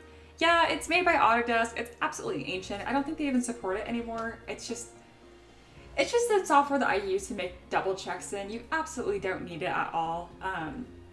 It's just what I've used for years, and it's kind of just my process now. I laugh when I say it because I'm pretty sure you can't even download this software anymore. Like, it hasn't been supported in a long time. And for those not familiar, Autodesk also makes I believe they make Fusion 360 and SolidWorks.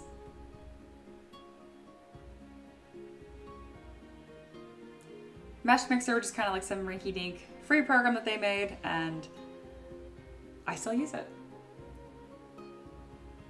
And yeah, Nerd's like, nope, not supported anymore. Yeah, I didn't think so.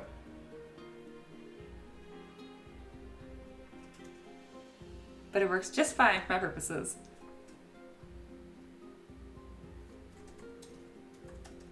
We're gonna call this a graveyard ghoul mutant. It's a long name.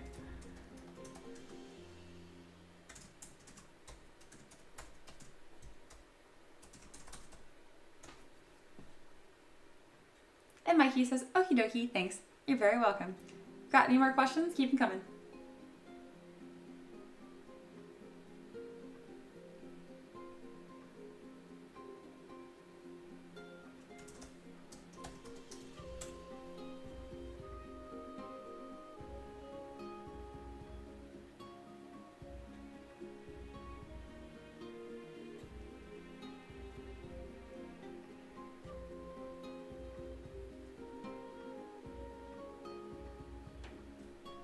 All right, have that last file uploaded. if you're interested in these and would like to 3D print them yourself, they're gonna be available on Patreon shortly. Alrighty, let's move on to the second model we're posing today.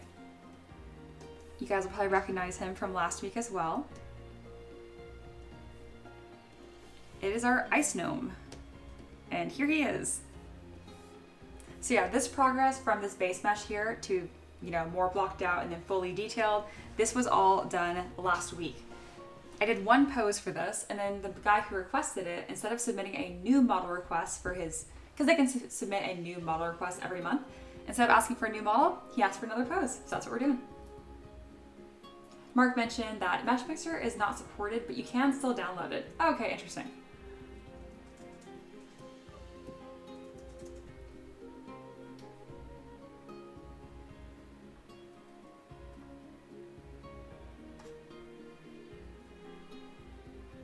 All right, I'm gonna go ahead and update the request board here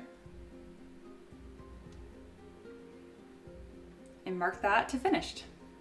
Very satisfying.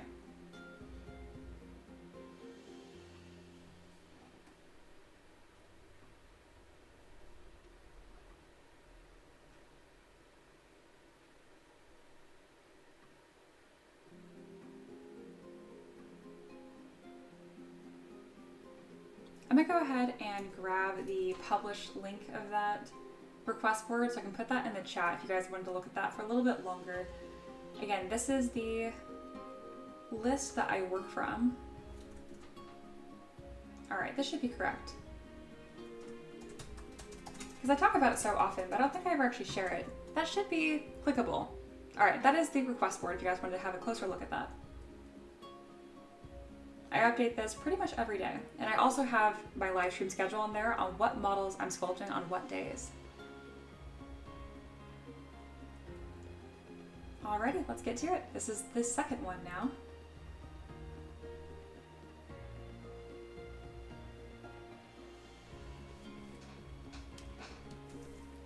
Let me grab my new reference. I no longer need the creeping ghoul reference. All right.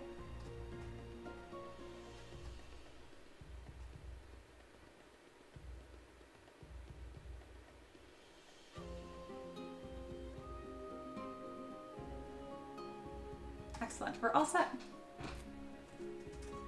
All right, so for the graveyard ghoul, I gave myself an hour to pose, and that was no problem. It took me a little longer to post process. That's only because I accidentally, or came across a happy accident, where I mutated it and made it mirror and welded to have two heads. And so I post process an additional new model on top of what I already planned. And that's one of my favorite things about live streaming. Like, if I had done that off stream, I would have been like, oh, that's an accident, and just moved on. But like, you guys saw that and you're like, oh, there's a two-head version. That's so cool. And I'm like, oh, that is cool. So thanks for being vocal. You guys kind of helped create something new with me today. All right, let's go ahead and start putting an hour on the clock. And now we're making our second pose. All right, so for this one, he's going to be holding an axe right behind his head. So let's go ahead and import that axe from my asset library. So unlike that brush I had earlier that I mentioned I purchased elsewhere, this asset library I made myself. Everything you see here I had sculpted over the years. All right, we're gonna use this axe. I think that'd be perfect. Kind of like this one better for him, actually. Yeah, we're gonna use that one. It's a little more simple in design, but the runic look fits him a lot better.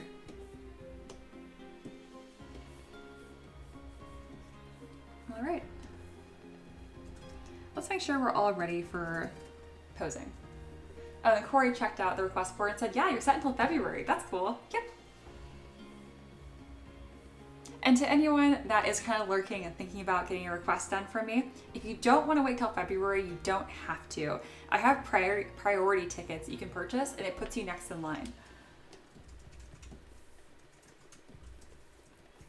All right, let's go ahead and merge his beard down because I don't need all these to be separate pieces. There we go. Gosh, I love his face. He is just so silly.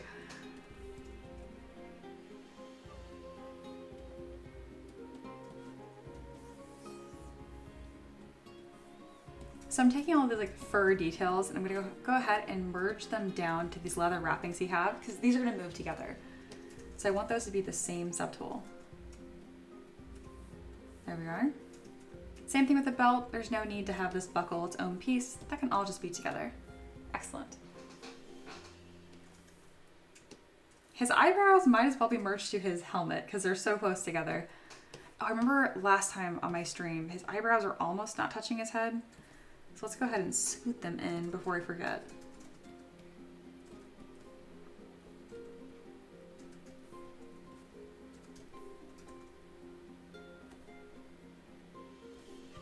Excellent, that's looking great. Look at that face. He is so cute and charming. Love this model. Again, I sculpted this on stream last week. If you want to see how I sculpted this from scratch, that live stream is on my YouTube for you to watch whenever.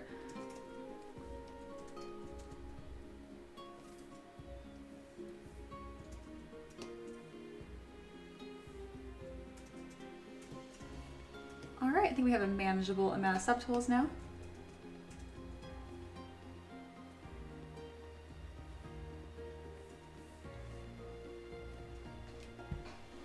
And Sai says, just need to pop off back. I'm back, okay. When does the new schedule start and what happened to Double Trouble, the guy with two heads? Double Trouble happened. I exported him. He is uploading to Patreon or soon. I'm not sharing any models today on stream because I don't share variants. These have already technically been released for free on stream. So if you want them, they're on Patreon. But yes, I made the double-headed version a real model, so he's been exported as well. And then Ella asks, I hate it when I'm almost done post-processing a model and ZBrush is like, hey, look at this button hanging in empty air. I know, right? And then Mikey, lots of chat. Mikey says, how are you able to take an object from one file to another? Is it just cut and paste? So what I did, that's a very good question. So let me scroll down to make sure you guys can see. All right, so in ZBrush you have tools, right? So if I want to go from this tool to another tool, all you have to do is come down to the tool that you want it to be in. So in this case, I want to bring an axe here.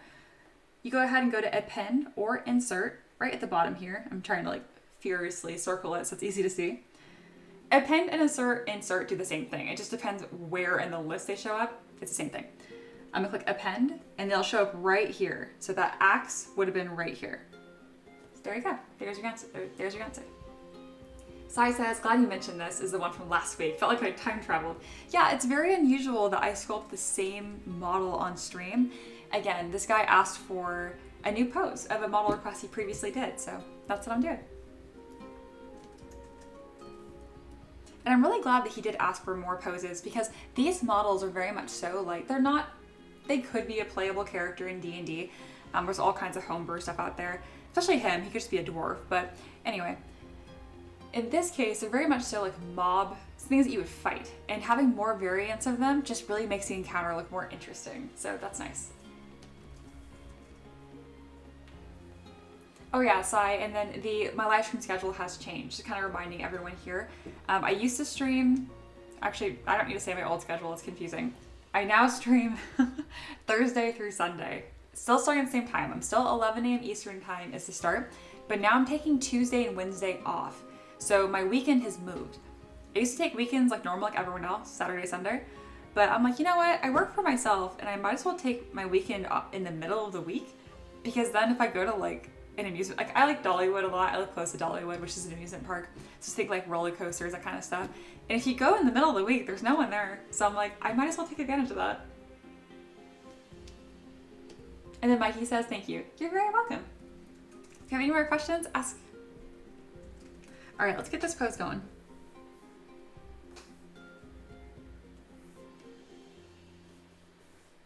I kind of want to get this detailed version stamped on here too. You know, it doesn't look that different from Silhouette, so I'm not going to bother.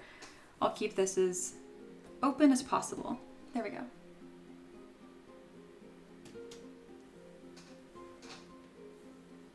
If you guys have been enjoying the stream, just a reminder to like and subscribe. It really makes a big difference. And then I can keep hanging out with y'all. Just a good time. And then Ella says, Dollywood was the best day. Yeah, I had so much fun with you there. That was fantastic. All right, let's go ahead and get this pose going.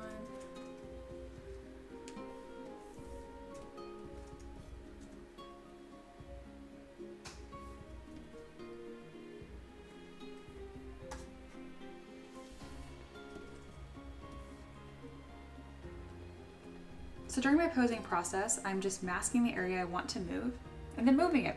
It's pretty much that easy. You just gotta be really careful and thoughtful of where your mask is, when to blur that mask, that kind of stuff. And then just like a basic understanding of anatomy of like, you bend from your knee, not the middle of your femur, that kind of stuff. It sounds simple, but it takes years to get good at, honestly.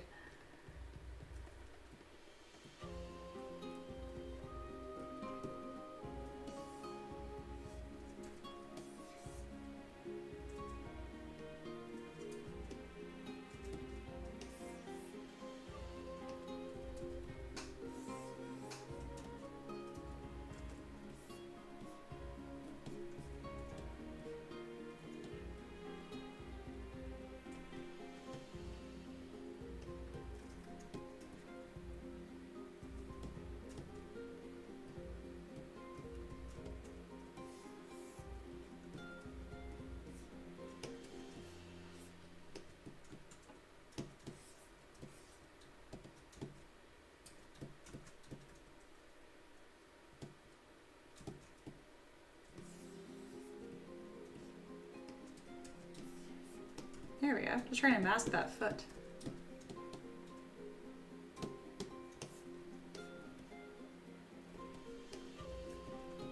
All right, we got one leg pose. Let's move on to the next one. This character has so much personality that even like the smallest little pose, I feel like adds a lot.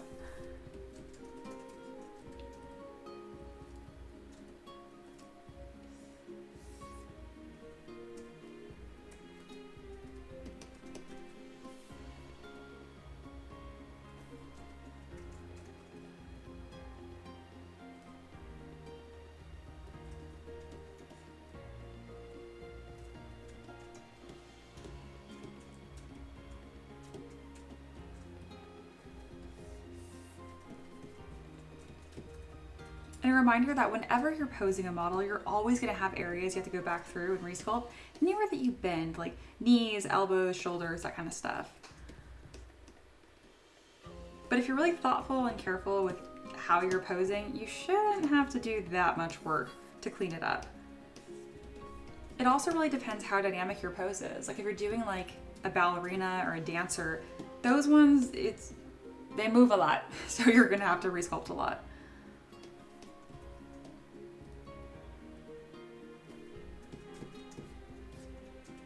All right, that's a really strong pose so far. Really happy with this already. Let's go ahead and rotate that belt.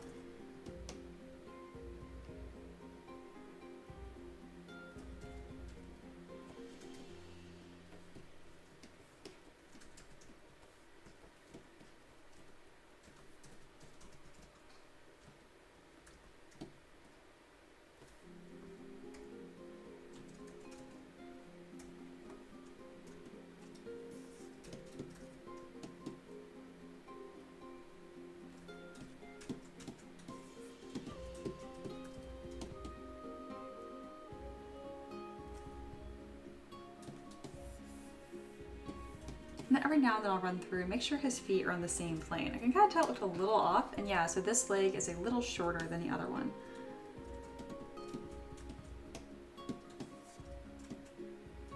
So to fix that, I'll just make that bone a little bit longer. You can do small adjustments like that, just don't get too comfortable with that, otherwise your model comes out looking really wonky.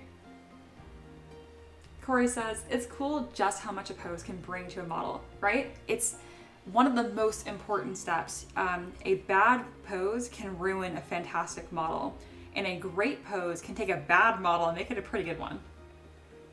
Corey says, it's like, okay, I made this character, now breathe life into them. That's exactly what it feels like. I used to hate posing because I sucked at it, but after a lot of years and practice and learning and suffering, now it's my favorite part, honestly.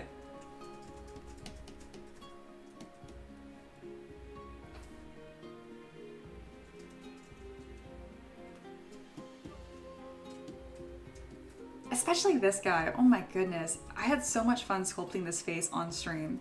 So yeah, if you're watching this and you're like, man, I want to know how you sculpted his face or whatever, I keep all of my live streams on YouTube so you can watch them later. And I changed the thumbnail too, so it'll be really easy to see which stream I did this model, because that's going to be the thumbnail. So just look for his smiling face and there you go.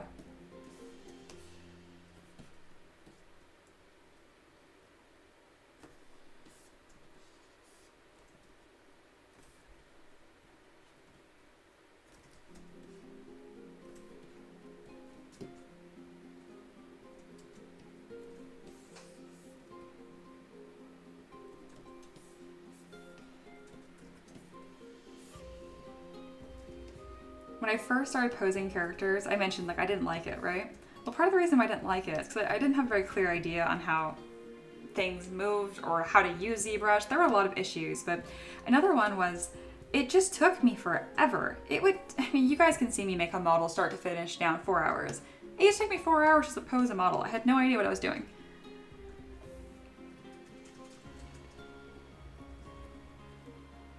I have improved a lot. And that's one of the downsides of being self-taught. I wish I had like a mentor or someone I could have talked to be like, what's the best way to do this? It would have saved me a lot of time. Obviously, there's benefits to troubleshooting and learning things on your own. But a lot of my questions were just really basic and very simple. And I didn't need to spend an hour troubleshooting them. It didn't make me a better artist. It just wasted my time.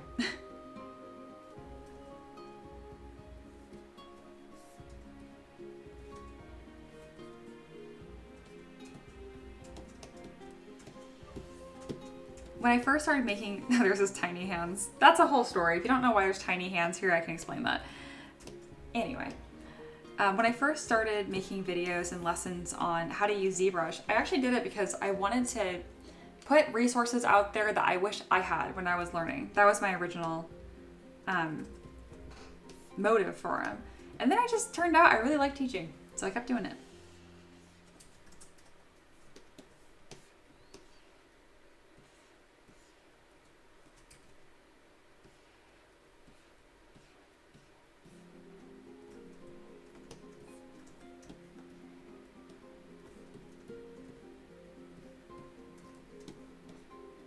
Needless to say, this elbow is going to require some resculpting. It's looking like a hot mess right now.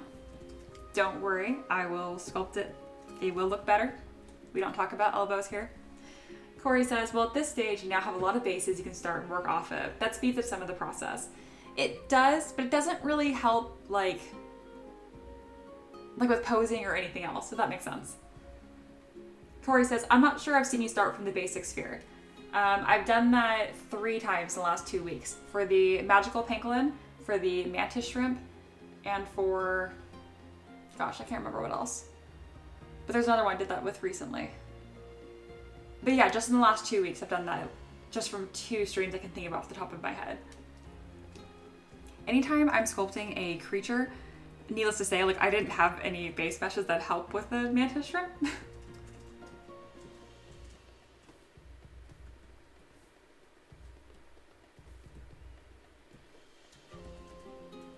If I'm ever sculpting a character, I don't need to sculpt a body from scratch every time. I've done that plenty of times to understand the mesh.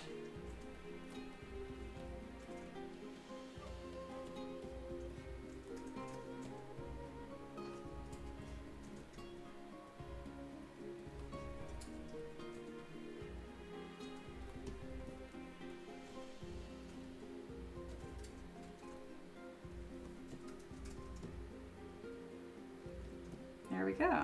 Looking pretty good. Let's go ahead and rotate his head towards the camera more.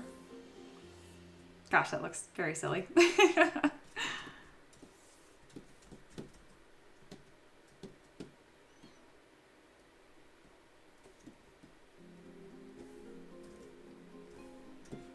I think I want to have this entire chest rotate back just a little bit. Oh, looks like it already is. All right, perfect.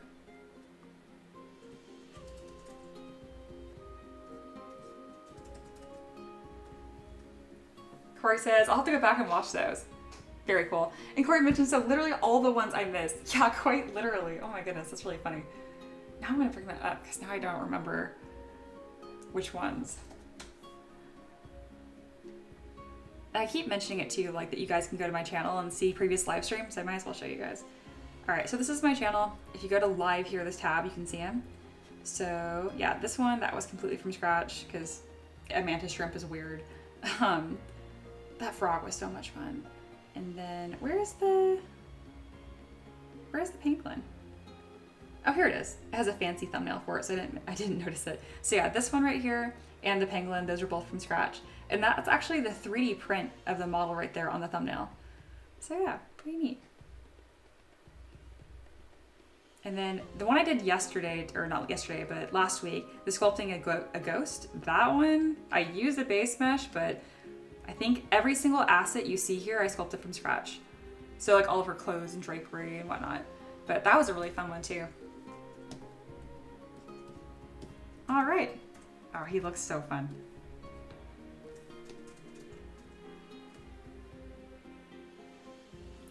Wow, that pose came together quick. That was a 15-minute pose. I like it. Some of them are fast, some of them aren't. Corey says, but it's cool when you start from scratch because you can end up with a new base to start with if you need something strippy in the future. You are correct. And then the asset library ever grows.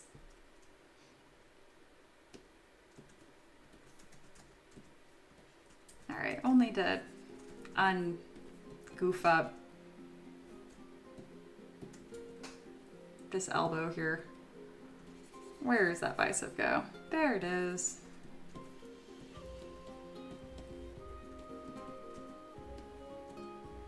That's looking better.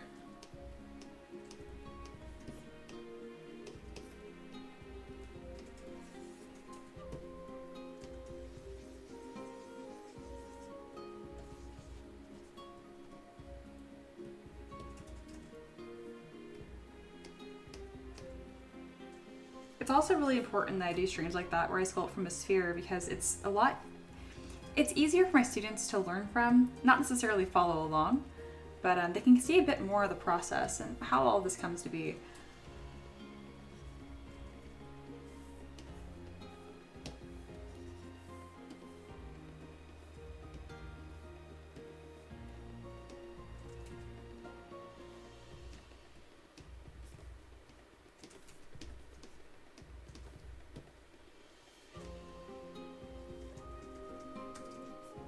All right, I'll need to add more polys here. As you can tell, I'm kind of running out of resolution to sculpt new forms in, and that happens when you deform the mesh quite a bit.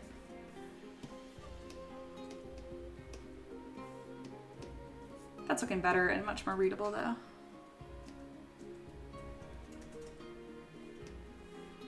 All right, let's go ahead and fit that axe. And let's get some quick poly paint on this.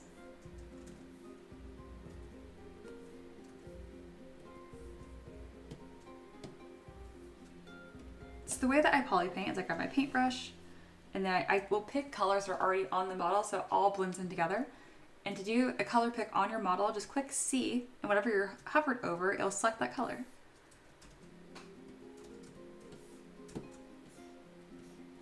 There we are.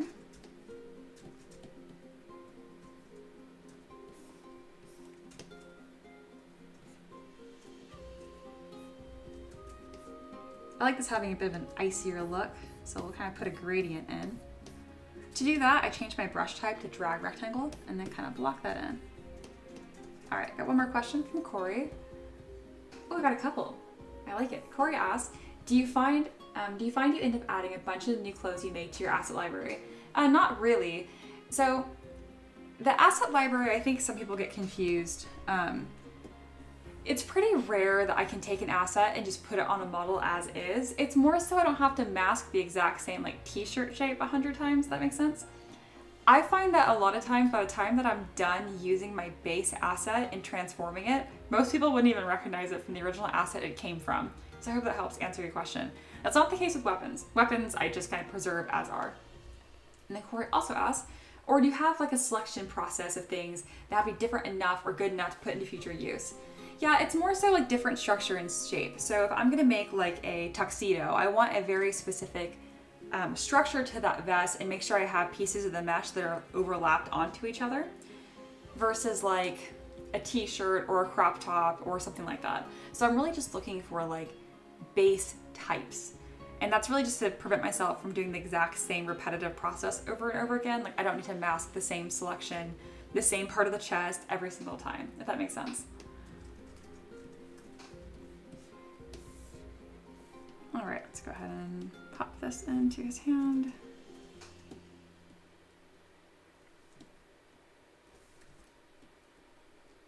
I super recommend asset libraries. They're a huge time saver. But you still got to be able to sculpt from scratch on them and understand how you constructed them to get the most use out of it. Otherwise, you're just going to end up with another headache. There we go. So it's really only as helpful as you constructed your asset library to be. So if you're going to try to create assets and then export these super like high poly, high detail assets, it's really hard to use them. Most of my assets are really low poly and they look like this. Like see how these shorts right here have like no detail in them at all? They look more like that.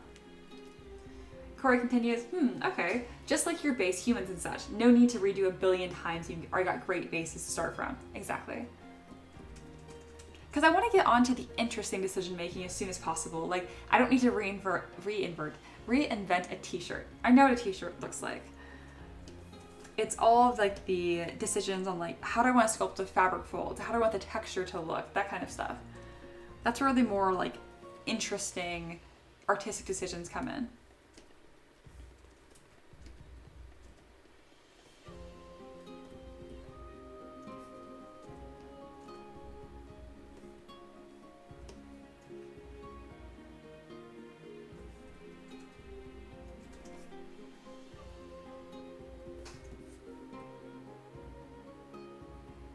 Looks pretty good, and it looks like I can actually move this axe over just a touch to where it touches the back of his helmet. And I love that because that just makes it all the more sturdy when 3D printed.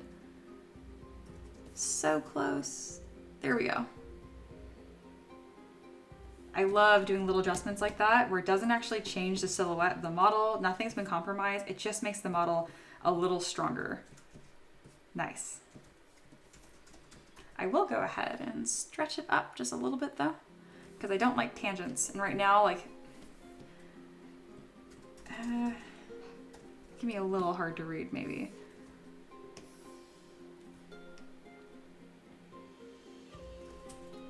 So yeah, this is what I'm talking about. Like, this is where the interesting design decision ends. It's like how long to make this?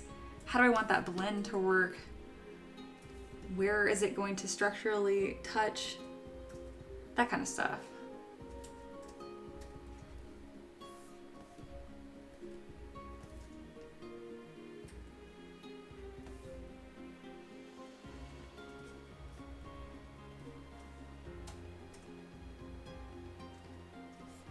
So I have that one. I can go back if I had before.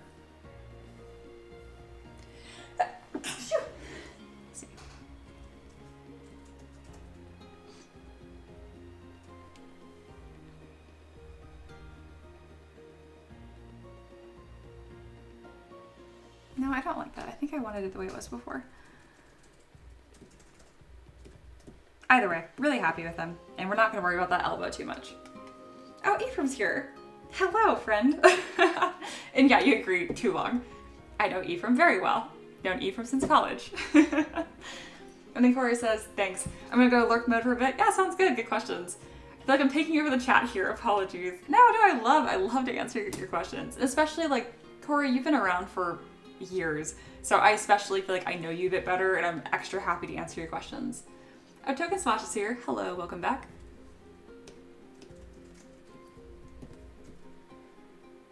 All right, I think I can jump right into remeshing at this point. I'm not seeing any really weird clipping areas.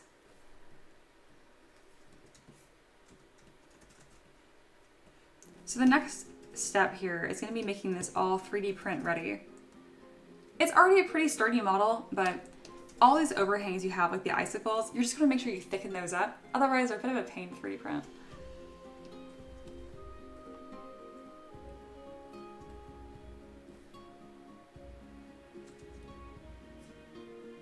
gosh, it's the face of this model that I like so much. That's what really sells this. All right, I don't need the T-pose mesh anymore, so I'll go ahead and delete that.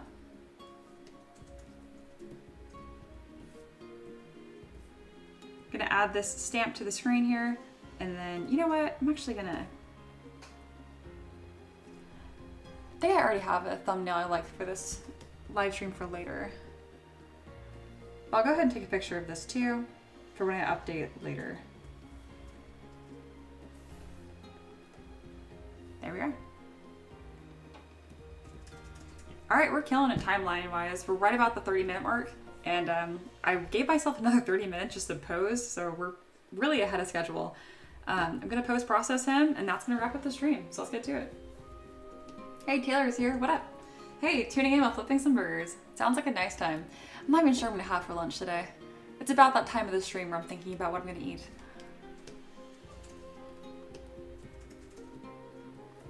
All right, let's go ahead and bulk this up. So yeah, Taylor, today's a bit different on stream. I'm doing those extra pose variations on these models from last week, which is pretty unusual. Most of my Patreon supporters just request a brand new model every month, but in this case, there you go.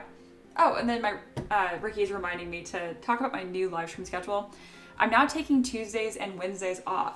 So I stream Thursday through Sunday, which is or Thursday through Monday, which means that I get to stream on the weekends with you guys too. And that's gonna help out a lot of my students because unsurprisingly, that's where a lot of your guys' free time is.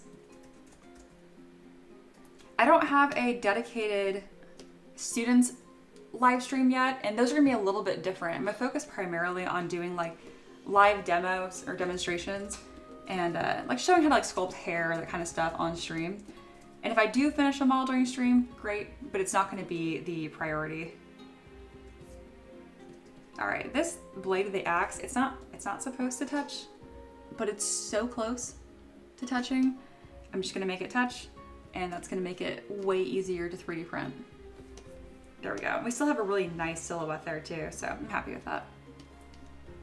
While we're at it, we're gonna thicken up these ears because they're so small. There we go. Looking good. So again, in case I butchered that, I take Tuesdays and Wednesdays off. Every other day, normal stream, 11 a.m. Eastern time. Alrighty. Looking good.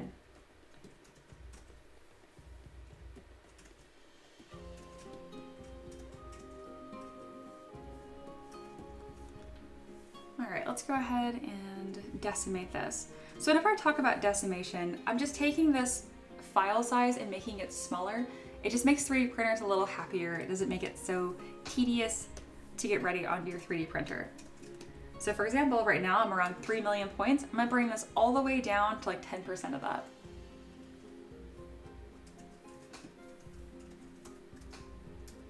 And the way that I do that, I kind of just go at the top of my subtool menu and just kind of work my way down, making sure there's no mesh errors and making them much smaller file sizes.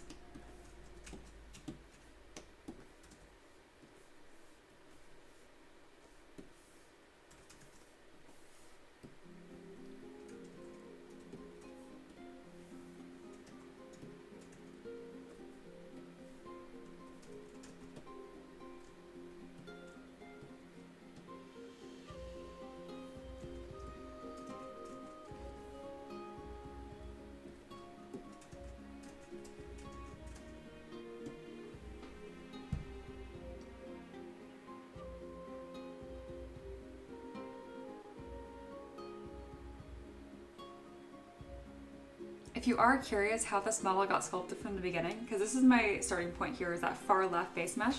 That was streamed last week, and that is still on my channel if you want to watch that.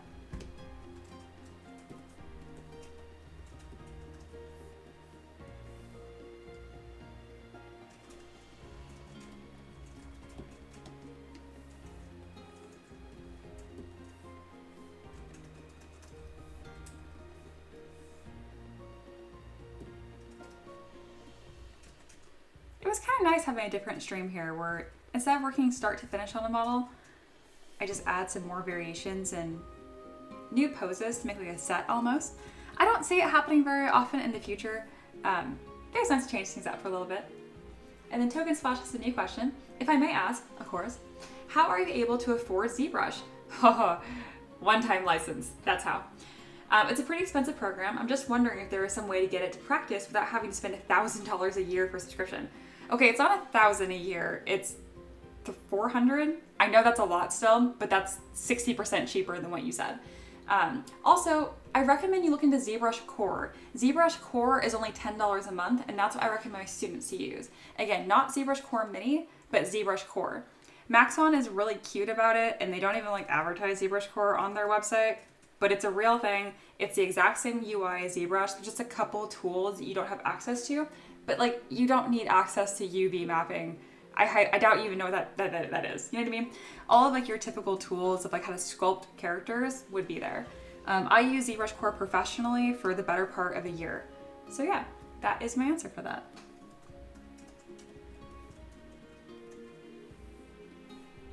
And yeah, if you're thinking it's over $1,000, you might be thinking of like Maya or Keyshot. Keyshot's $1,200 a year. I pay for that every year.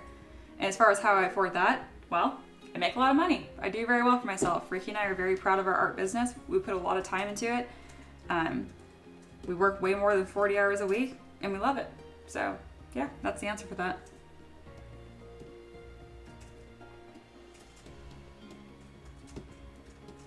For anyone lurking in the chat, and if you haven't asked questions before, I'm not shy about talking about business or money at all. So if you have questions like that, feel free to be comfortable and ask them. I'm an open book. I don't believe in art trade secrets. I'm happy to share them, especially if you're also a creator and trying to make it full time. I'm a firm believer there's plenty of room at the table, so ask away. Token Splash says, oh, okay, that is better. And oh, okay, I came across, I wasn't sure. I do know what UV mapping is, I just don't use it. Same. I use it very occasionally when I'm like wrapping a texture. I don't want the alpha to deform. That's about it. Good question though, very good question. I forget that you are also a creator and you're familiar with the space and stuff. A lot of my students are brand new. They're so cute. They like want the full version of ZBrush. Like, oh, I can pay for it. And I'm like, you don't need to. Like you can upgrade later. So save the money. You could buy many pizzas with the money that you would save by not just buying the full version of ZBrush. And again, the transition from ZBrush Core to the full version of ZBrush is literally seamless. I mean, it looks the same. You just have a couple more buttons under some of these menus. It's like the only difference. And Token Splash said, yes, okay, I might have been thinking of Maya. Yeah, I'm so happy to hear of your artist being financially successful, if you will, especially in America. Yes, I had a hard time being financially successful in California. California was a little expensive, but I live in Tennessee now, and now I can afford to live. So, yes. Obviously, it's not like that simple. There's a lot of other factors. For example, Ricky and I own a diesel truck, and it's like, why is that relevant? Well, in California, a gallon of diesel is $7, and a gallon of diesel in Tennessee is under $3. Also, registration fees are wildly different. You pay registration every year on your car. I'm not sure if that's the same out of country, but in America, you pay every year. In Tennessee, registration is like $50, and in registration in California, every year was $1,000. So just owning a diesel truck was kind of a nightmare for us. And yeah, that's why it made California really hard for us to live. Just one of the reasons. And Taylor says, yeah, Autodesk is the worst. It is so expensive. Maya is a fortune. Oh my goodness. I've never even messed with it. I like SolidWorks a lot. I never had to pay for it though. I just had access to it when I was in engineering school. I'm like, that's a cool software, but like, my goodness. Doesn't need to be as expensive as it is. But you know, if they are supporting it and they are adding new features and stuff, I have no idea how much it costs to upkeep a software like that.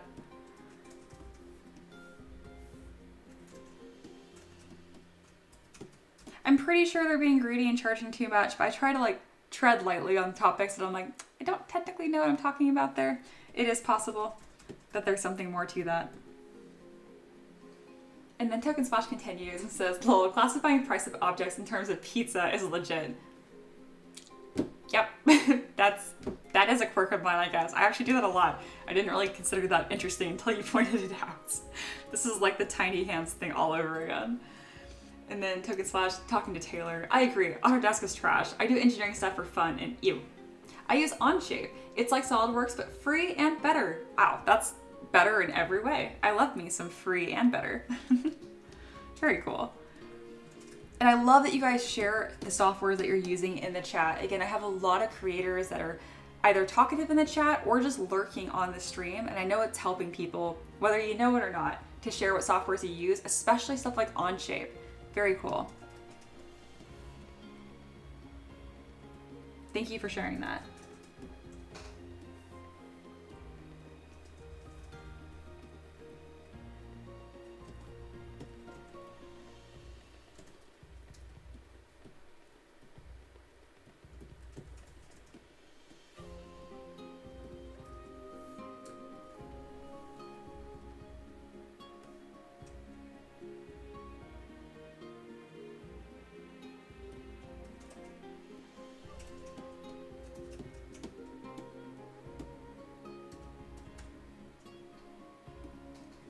And then Taylor shared, I use plasticity as a substitute for SolidWorks. Very cool. I now know about that because you mentioned that, looked it up. It's very cool. Token Splash shares, my significant other and I do it, the pizza thing. And that's the first time I've seen it in the wild. Oh, well, that's fun. I like that you guys do it too. Yeah, my husband and I do it as well. And Corey says, and one wannabe creator, which is where we all started off, so. That's why I'm always harping on stream where I'm like, ask questions. I am an open book. And I find that a lot of times when I answer these questions, there's always someone that kind of like pops out of the woodwork in the chat that has a different answer to the same question. And whoever asked ends up getting this really like high quality, multifaceted answer, which I love that. There's a lot of reasons why I've come to love streaming, but that's probably one of my favorite.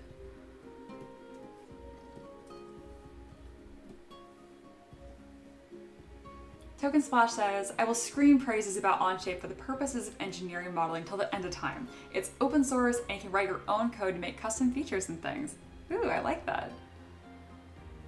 I'm pitiful at writing code. Any code. I know enough programming and like programming, so I don't know what I'm talking about. I know like a little bit of Python, enough I can recognize like Python versus like JavaScript. It's the same way with Spanish. Like I know enough that can be like, I recognize that's Spanish. Like, don't ask me to say anything. I've always thought programming is just the coolest thing though. It's one of those things that I was untalented at. I understand you have to learn stuff. You're always bad at the start. Look, y'all, untalented at it. It was not coming to me at all. Which is fine, because now I get to sculpt dragons for a living, and it didn't end up mattering. Also, I went to school for mechanical engineering, not electrical or computer science, so it's fine. All right, we're just about done here. About to go into my end ZPR, and that'll be a wrap for the stream.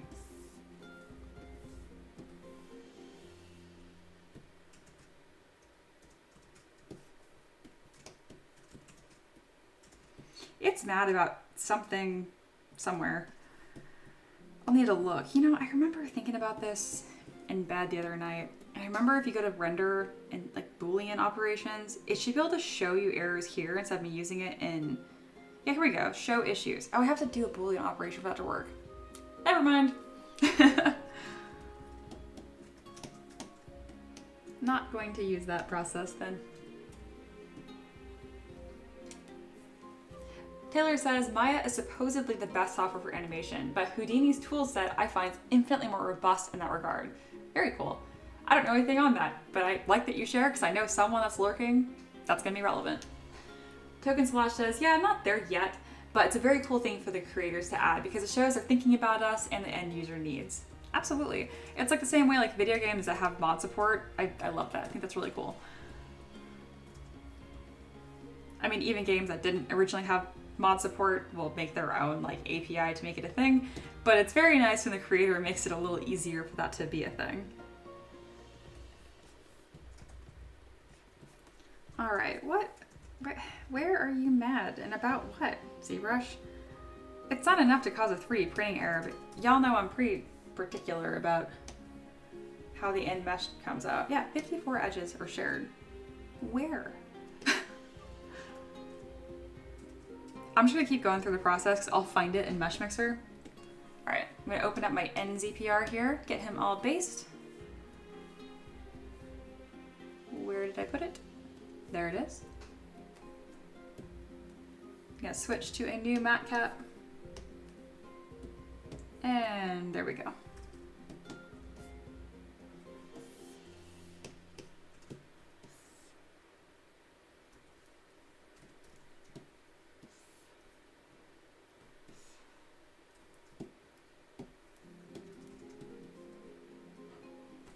All right, let's get a new base in here too, other than this little plain flat one.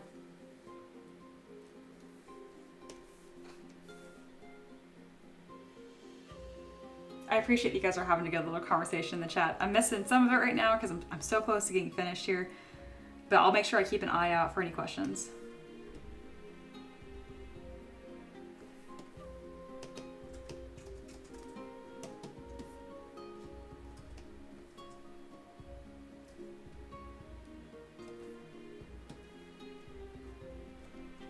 So in this step, I'm just making sure that the base actually touches his feet.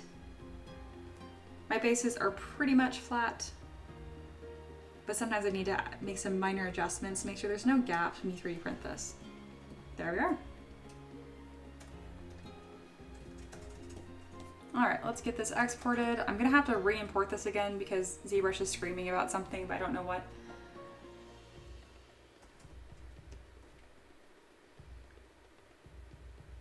That does crack me up. Like, ZBrush is such a robust program, but there's a couple flat spots like that. Like if there's overlapping pieces of the mesh, where is it? You know what? If I search in these settings enough, I bet you I can find it. So the buttons I'm using here are under subtool mesh integrity, and I have check mesh integrity and fix mesh, and that's kind of where I'm doing this double check. But there's no like show error, whatever.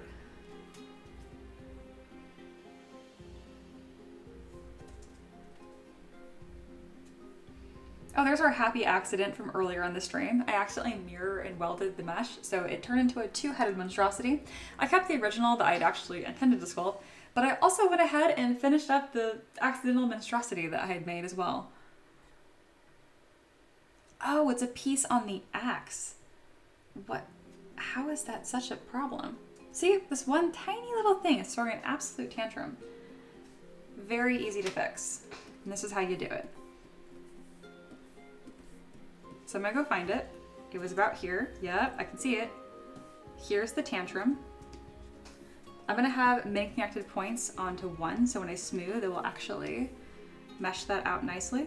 Here's that little black line. That's what's making all the mesh issues. Again, this isn't enough to cause a problem when 3D printed, but it's enough to have your 3D print slicers scream about it. So let's go ahead and fix it so I don't give my Patreon supporters a heart attack. And the reason I always clarify that doesn't cause print issues is because I extensively tested that to see how much it matters. But again, it's not a very good end user experience if I have all of these error messages popping up when they like try to check the mesh themselves. So I like to try to button it up myself. There we go, all fixed.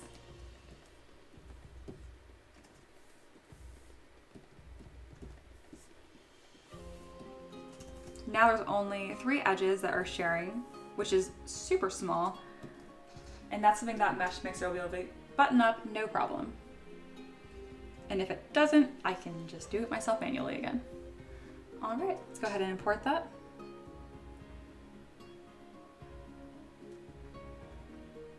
All right, looks like this ear is what's causing the problems. There's nothing even visually wrong with it, so bam, I was able to auto repair that.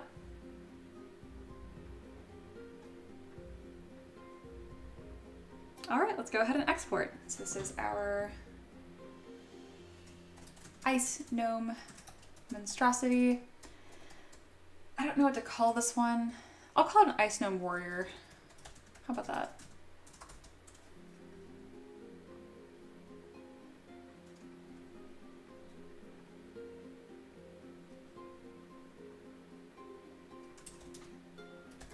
Normally I share these models for free on Livestream only. However, I already shared a different version of them last week, and I don't share variants for free. So if you want them, they're on Patreon, links in the description like usual. All right, we still have 13 minutes to spare. I wasn't expecting that. I'm happy to hang out with you all for a bit. If you have questions about anything that I've sculpted or what I'm working on in the future, let me know. Because I wasn't really like in a rush to finish the stream early. It just kind of buttoned up nicely. Ferret's here. Ooh, it looks stunning. Thank you. I was being a sleepy ferret, so I wasn't too talkative. No worry. Royce asks, near the stream question. I love that you do this, Royce. I think it's so fun. All right, Royce is asking everyone, spring or fall? That's a really hard question because those are my two favorite seasons. I'm gonna have to say spring, oddly, because I don't have bad allergies, so there's absolutely no downside to spring for me. And yeah, I love flowers. I like flowers more than the colors of fall. Token Splash asks, how does ZBrush handle geometric shapes? Very well. So let me go ahead and show y'all because I don't really have anything else to do right now because I finished my model way early. So Token Splash, let's say if I have like this cube right here, ignore the polys on top, it's not nice to work with. What you do is you go into the ZModeler brush, and the ZModeler brush is really neat. So it's called a brush, but it's really like this really intense tool disguised as a brush. So it's based on what I'm hovering, whether it's a poly, a line, or an edge, or a vertex, there's different operations I can do. And I can expand those operations by holding spacebar. So these are all of the operations I can do on polys. I can crease them, delete, polygroup, mask, inset, and I can target what kind of polys I want, or I can mask them manually. These are my line or my edge operations, and these are my vertex operations. So you can add edge loops, and you can poly loop them very easily. So doing a quick demo here of like, this isn't supposed to be anything. You can also delete poly loops. So I can delete like this edge. There you go. So yeah, I hope that was a somewhat helpful little demo of geometric shapes. Because I assume you're talking about hard surface modeling. As far as like just importing geometrics, those are all in here. And I know you know it can do high poly surface sculpting because that's what I do. Corey says, are you going to set a specific in-stream time, or is it always going to be when you finish the model or whatever you plan for the day? Yep, it's going to be whenever I finish whatever the goal was that day. So today I wanted to pose 2 models, so I did. Usually the stream will end whenever I have finished a model all the way through start to finish. That's not always the case. There's been one live stream I've ended early because I was feeling really sick, but barring illness or something, an event coming up I need to be out for, there you go. Token Splash says, yes, very helpful. Good, I'm glad that's what you were asking. Happy to answer. Most of y'all have been around for a while, but if you're new and lurking, I really encourage you to like and subscribe to the stream. Helps me out a lot, and I want to do this for a long time, so the support really matters. I'm gonna kind of just lurk for a little bit here while you guys have new questions. And then Ferret says, well, that settles it. I'm gonna do the ZBrush Core experience. Oh, you should. ZBrush Core is great. I don't think ZBrush Core has the ZModeler brush. So if that demo is what sold you on it, that's one of the few features that's in the full version of ZBrush. I just want to be very transparent about that. Corey says, also, are we gonna get weekly updates on your crochet journey? I love those little guys. Oh my goodness, I'm glad that you asked. I thought about like giving an update at the beginning of the stream, and then I was like, I don't know if you guys are here for that. But if you guys want to see my crochet journey updates, I'm gonna do that. All right, I'm gonna make my face big. All right, let me go get what I'm working on.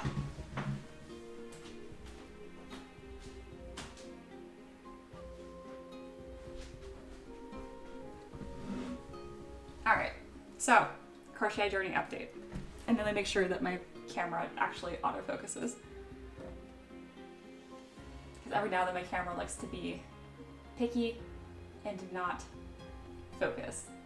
If it doesn't want to focus, I can make it focus. And then Token Splash said, which feature, sorry? The ZModeler brush is not in ZBrush Core. That hard surface modeling that I just demoed, that is not in ZBrush Core. ZBrush Core is for like your fundamental tools for like organic character sculpting. So yes, I will also want to double check all that because they're a little quieter about ZBrush Core, so I want to make sure it's still the same features as when I used it. I'm back and my camera is in focus. All right, so I crochet little stuffed animals now. I picked this up about a month ago. These are all Woobles kits. I'm not sponsored, but I'd love to be because they're fun. Anyway, this is Pierre. This is the first one I made. So these are all individual stitches. It's made from a spool of yarn. This is the dinosaur I made. But here is the current project I'm working on in time for December. It's gonna be a nutcracker. So he's currently bald. I've made his hat. It's not attached yet. And then he'll have hair and other decorations. But this is my current project I'll be working on tonight. All right.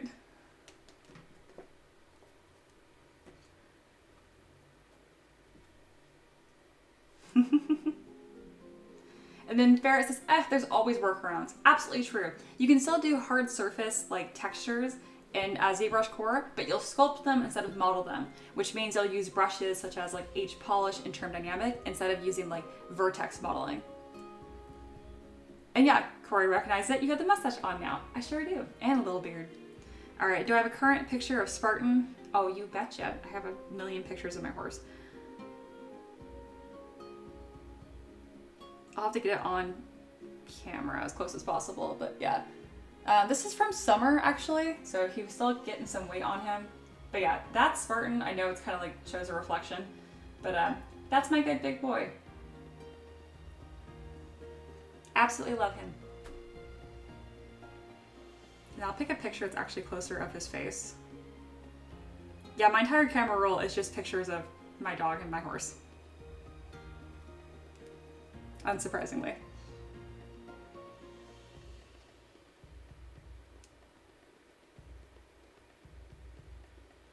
All right, and here is a picture of his face. This is a really nice picture that Ricky took. Ricky is a fantastic photographer. Trying to get rid of the glare.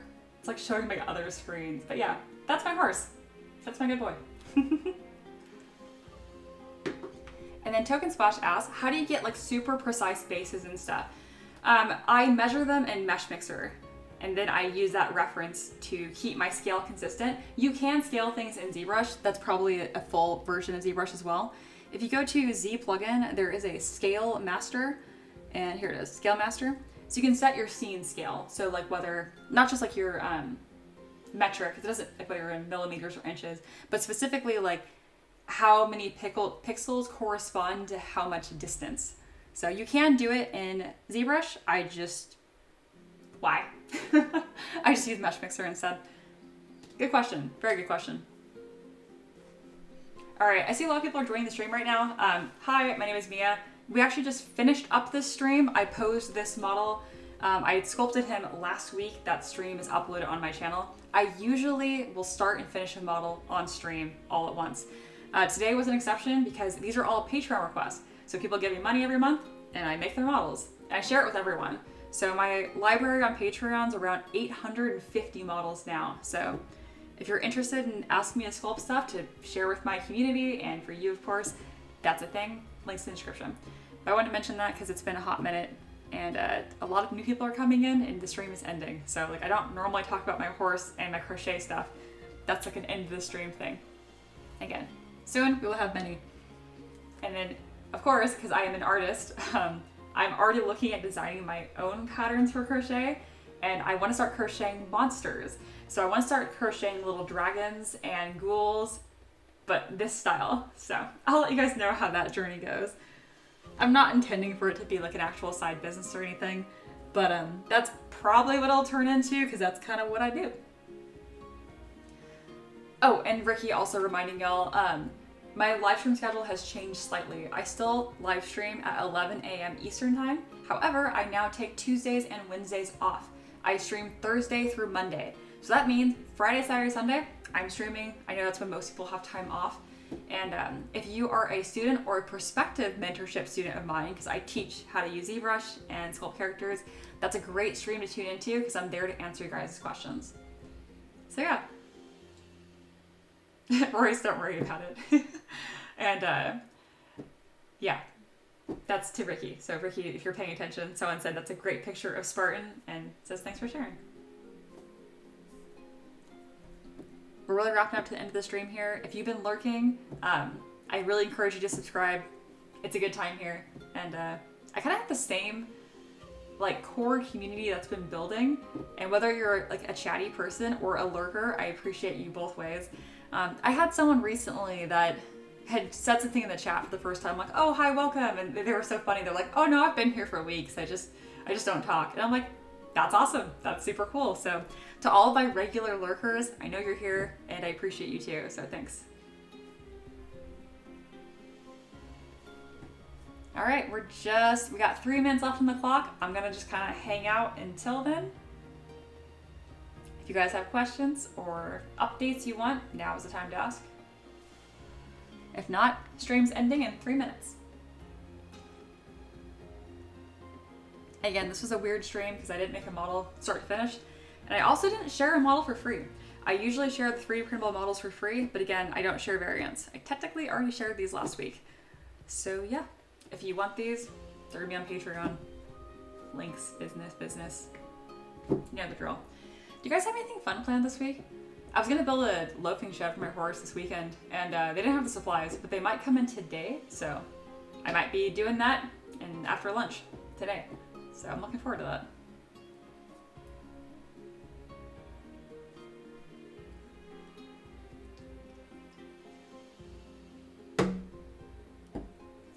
Bonk. Royce asked plans for Thanksgiving. Yeah, I think we're gonna kick it and have like a cozy little Thanksgiving with our housemates. I have very mixed feelings on it, not because I don't love my housemates. Ephraim was here earlier. He's actually one of my housemates. I'm always with my family, you know? And like, obviously Ricky's my family now, but I'm usually always with my dad or my grandparents. And this is gonna be the first year that it's not like that. I turn 28 next month. So as of yesterday, Ricky brought it up and I immediately cried on the spot. After a good cry, we talked about it. I'm feeling a lot better about it. But currently Thanksgiving and like Christmas plans have been kind of like a sad point for me. Like it's time to grow up and make my own traditions and stuff. Obviously it doesn't mean I'll never spend holidays with my family, like my dad and my grandparents again. It just means that maybe it's not every year anymore. So it's time to make my own traditions and figure out what that means. Luckily, I'm also a really good cook, so either way it'll be great food. And that's how bad could the day be if there's great food, right? And then Roy says they're building a triple bunk for the kiddos, halfway done. Very nice.